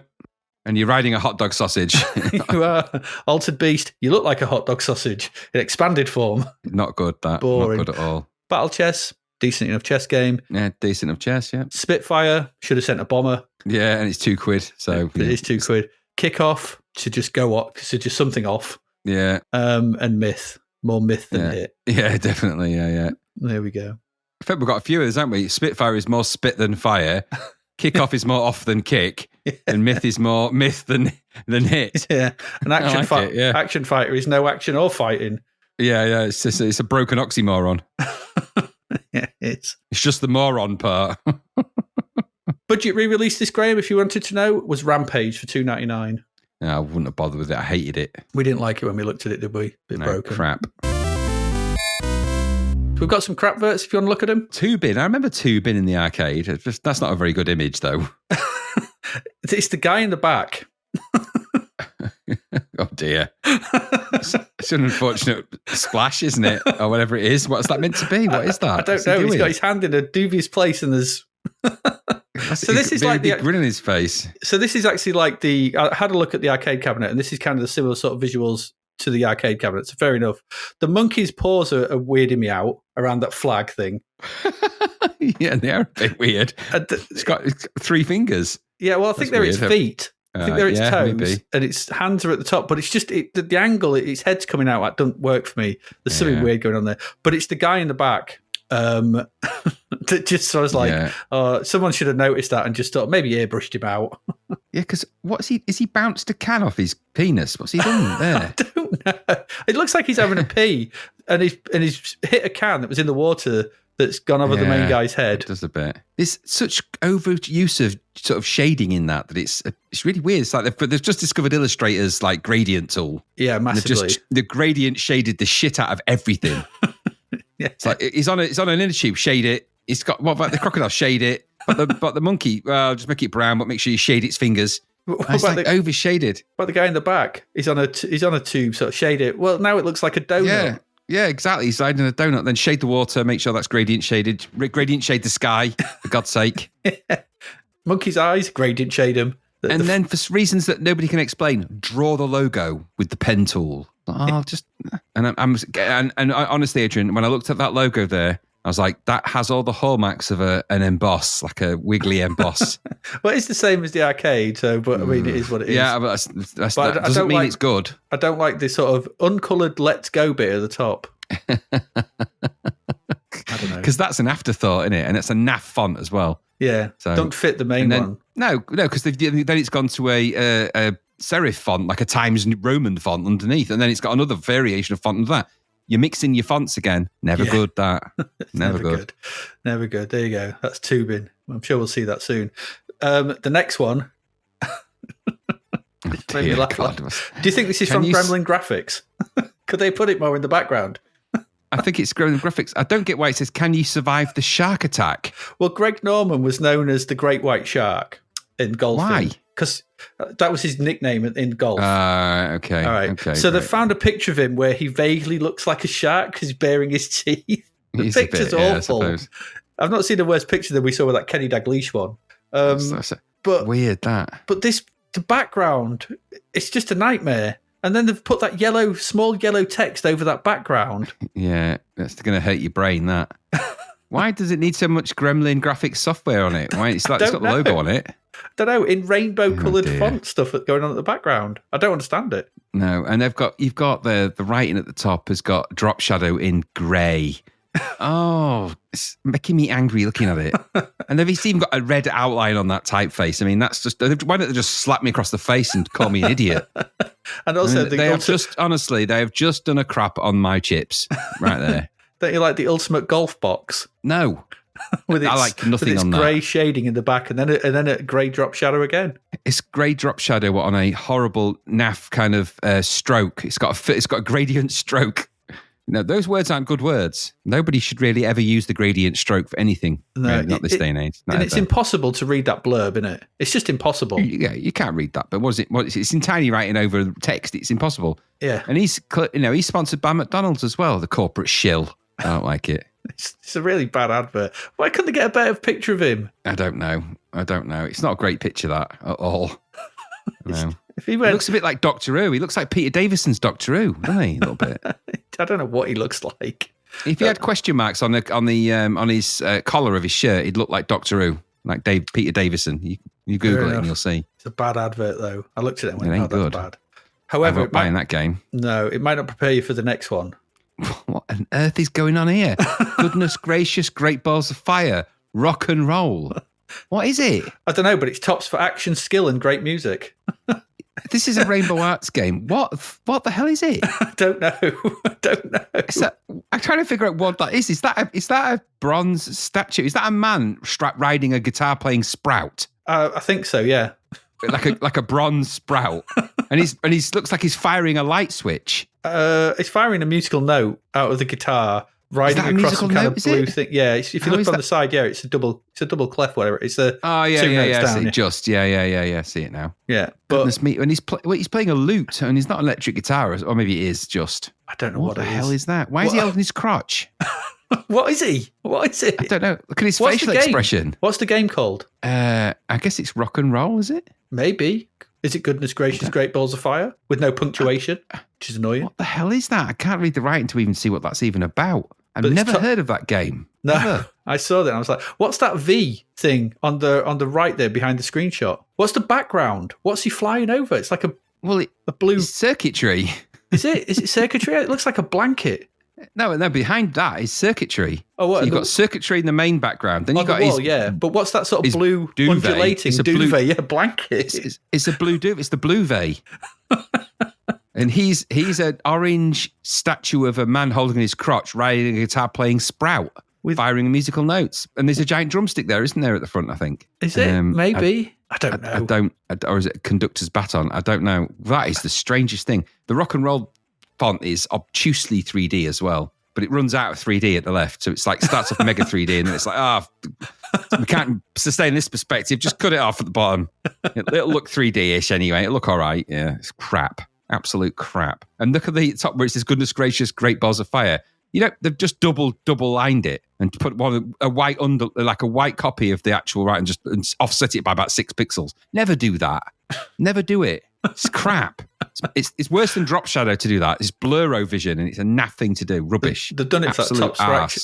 And they've done it for that. And I hate this phrase, tops for action, skill and great music. I bet it isn't as well. Are we going to come across that? What's it look like? It's on CBM 64. Never heard of that game. Rock and roll. Rock your way around 32. What's it say? Something enormous levels of action, packed fun, and tantalizing skill in the lively sounds of the latest rock beat. To the lively sounds of the latest rock beats. Show your skill. Never reviewed in Zapped. Show your skill over treacherous precipices, irritating valve systems, and tantalizing teleport pads. Arm yourself with bombs, spiked parachutes, and shields, and let yourself submerge into a world of fantastic animation and mind-blowing sounds. It won't be long before you've sold your soul to rock and roll. Well, apparently the game itself, looking at it on Lemon, is it was never reviewed in Zap. It's graphics by Andreas Escher. It's a Rainbow Arts game, and it's got music by Ramiro Vaca. He did Turrican on the C64. Oh, right. But it's never been reviewed in Zap, so we will probably never review it, at least in context of the magazine, such as it is. And it looks odd, really odd. Yeah. It's weird, isn't it? I was looking for a story. I was like, what the hell is it? I couldn't make it out. It took me ages to look at it going, hey? Oh, there we go. I don't know. 3 interesting but ultimate crap verts. There we go. Absolutely.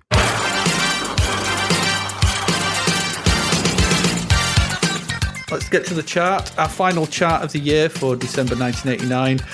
Do the countdown from 10. Down to number 10 is Emlyn Hughes, International Soccer. Up to number 9 is Indiana Jones and the Clumpy Clumpers, Last Crusade. New entry at number 8 is RoboCop. Sure, it's not a new entry. That's been in before. New entry at number 7 is Top Gun. Oh, my Lord. Jesus Christ. People bought it. Utterly crap. Yeah, well, they bought it on the strength of the name. This is the problem with these things. Yep. This is what we said. Down to number 6 is Shinobi. New entry on the Encore label. But number 5 is the Paperboy. Never liked it, but on budget, it's not bad. Yeah, down to number 4 is Pit Stop 2. That's a good. worthy purchase. Number 1 now. Staying at number 3 is Whizball. That's another good budget. New entry at number 2 is Crazy Cars. Sure, we've seen that before as well. And the new entry at number 1 is Batman the Movie. Surprise, that's number 1. Yeah. Going down from 11, 11 is Altered Beast. Good Lord. If you want a better version of that, at number 12 we've got Ghosts and Goblins, and it's £8 cheaper at this point, or £7 cheaper. New entry at number 13 is Strider. Oh dear. A new entry at 14, well, we've seen this before in there as well, Enduro Racer. Oh goodness me. World Series Baseball at number 15, it's a new entry. Down to 16 was APB. Dragon Ninja was at 17. Okay. Theatre Europe is down to number 18. What? It must be a budget re-release. Down to number 19, Postman Pat, and a new entry at number 20 is Short Circuit. You know what? Just to come back, actually, just something that reminds me. You know, Myth. Yeah. Isn't it the same plot as what we saw in Renegade 3? I don't remember the plot for Renegade 3. Where you're going through time, weren't you, to beat up? Oh, yeah, probably. It's very similar. In Renegade 3, you travel through time beating stuff up. Yeah. And one of the levels is Egypt. Yeah. Yeah, well, they always do that, don't they? Greek, Egypt, they always go through. Yeah, it is similar, yeah. Very similar, yeah. And then I think in the final level, you're in the future. Yes, I think so, but I don't remember. But yes, I have a feeling you're right. Renegade 3. There you go. Myth. No surprise. Well, it's not exactly the same. It's principally a time-based game, but yeah, there's four levels of combat through sort of different time periods. Through mythical realms, yeah. Yeah, there you go. And that's it. That's it for 1989. We have done. That's quite nice. We're done. So next week, we'll have the Bread Bin Awards. We will. That'll be interesting. I think there'll be some interesting awards in there, some interesting discussion to be had about the games from 1989. So looking forward to doing that.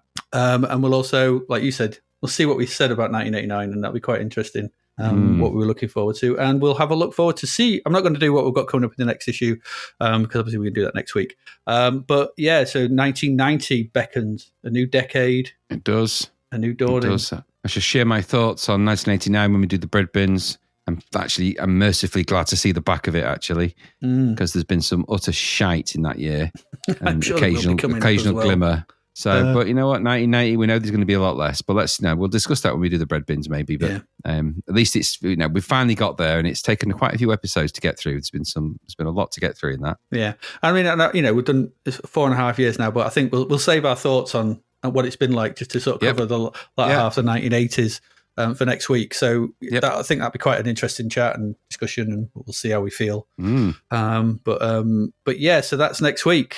If you want to support us to keep going, we've still got. I worked it out.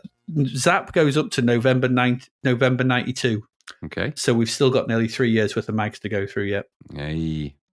I don't know what it's like by the end. I have no idea. I've looked not at many games. That's for sure. Not many. No, I don't think there's going to be much up to that point. But it does give us. I mean, there's still plenty. So there's still plenty to get through yet. So we ain't going anywhere for a while. There's plenty of magazines, but a lot of those are going to be re-releases in them. So yeah, there are. So it'll be interesting to see how it progresses through the next, obviously, its last 3 years of its life. But, that's all to come. If you wish to support us to keep going through those periods, you can do that. You can head over to our Patreon, patreon.com/zapped to the past. You won't be able to hear it by now. It'll be too late. We'll have recorded it. But if you had done that, you could have joined us on the Bread Bin Awards. It'll be too late by the time you hear this, because we'll have recorded our Bread Bin Awards by the time you hear this. So who knows what that will be. But do it anyway. If you want to go to get in on the discussions on the Discord and the high scores charts and all those kind of things that we do, get the episodes early and ad free, that's cool. Go there. It's patreon.com/Zapped to the past, or throw us a coffee if you want at kofi.com Zapped to the past /Zapped to the past. Like us on Twitter, all those kind of things. I'm not as active on X at the moment. I've just been very, very busy with work, but I'm always happy to get mentioned. And if someone wants to chat or you want to throw some at us, that's all cool. And yeah, anything like that, just do it. But I think I'm going to leave it there because I think we're going to have much more chat next week. Mm-hmm. We are indeed. We are indeed. You got anything you wish to add before we sign off? No. I think I'm just going to take a bit of a rest. This has been a very long episode. It's an epic one before the final, so this will be a 3 hours plus easy. Yeah. So let's get that sorted, get it produced, and let's get this to our wonderful listeners so they can be getting angry with the controls and myth just like we did. Absolutely. Okay. So on that note, as ever, I have been Adrian Mills. And I have been Graham Raddings. And this episode, I think, has been more myth than hit. And we will see you again for the Bread Bin Awards next week. Goodbye.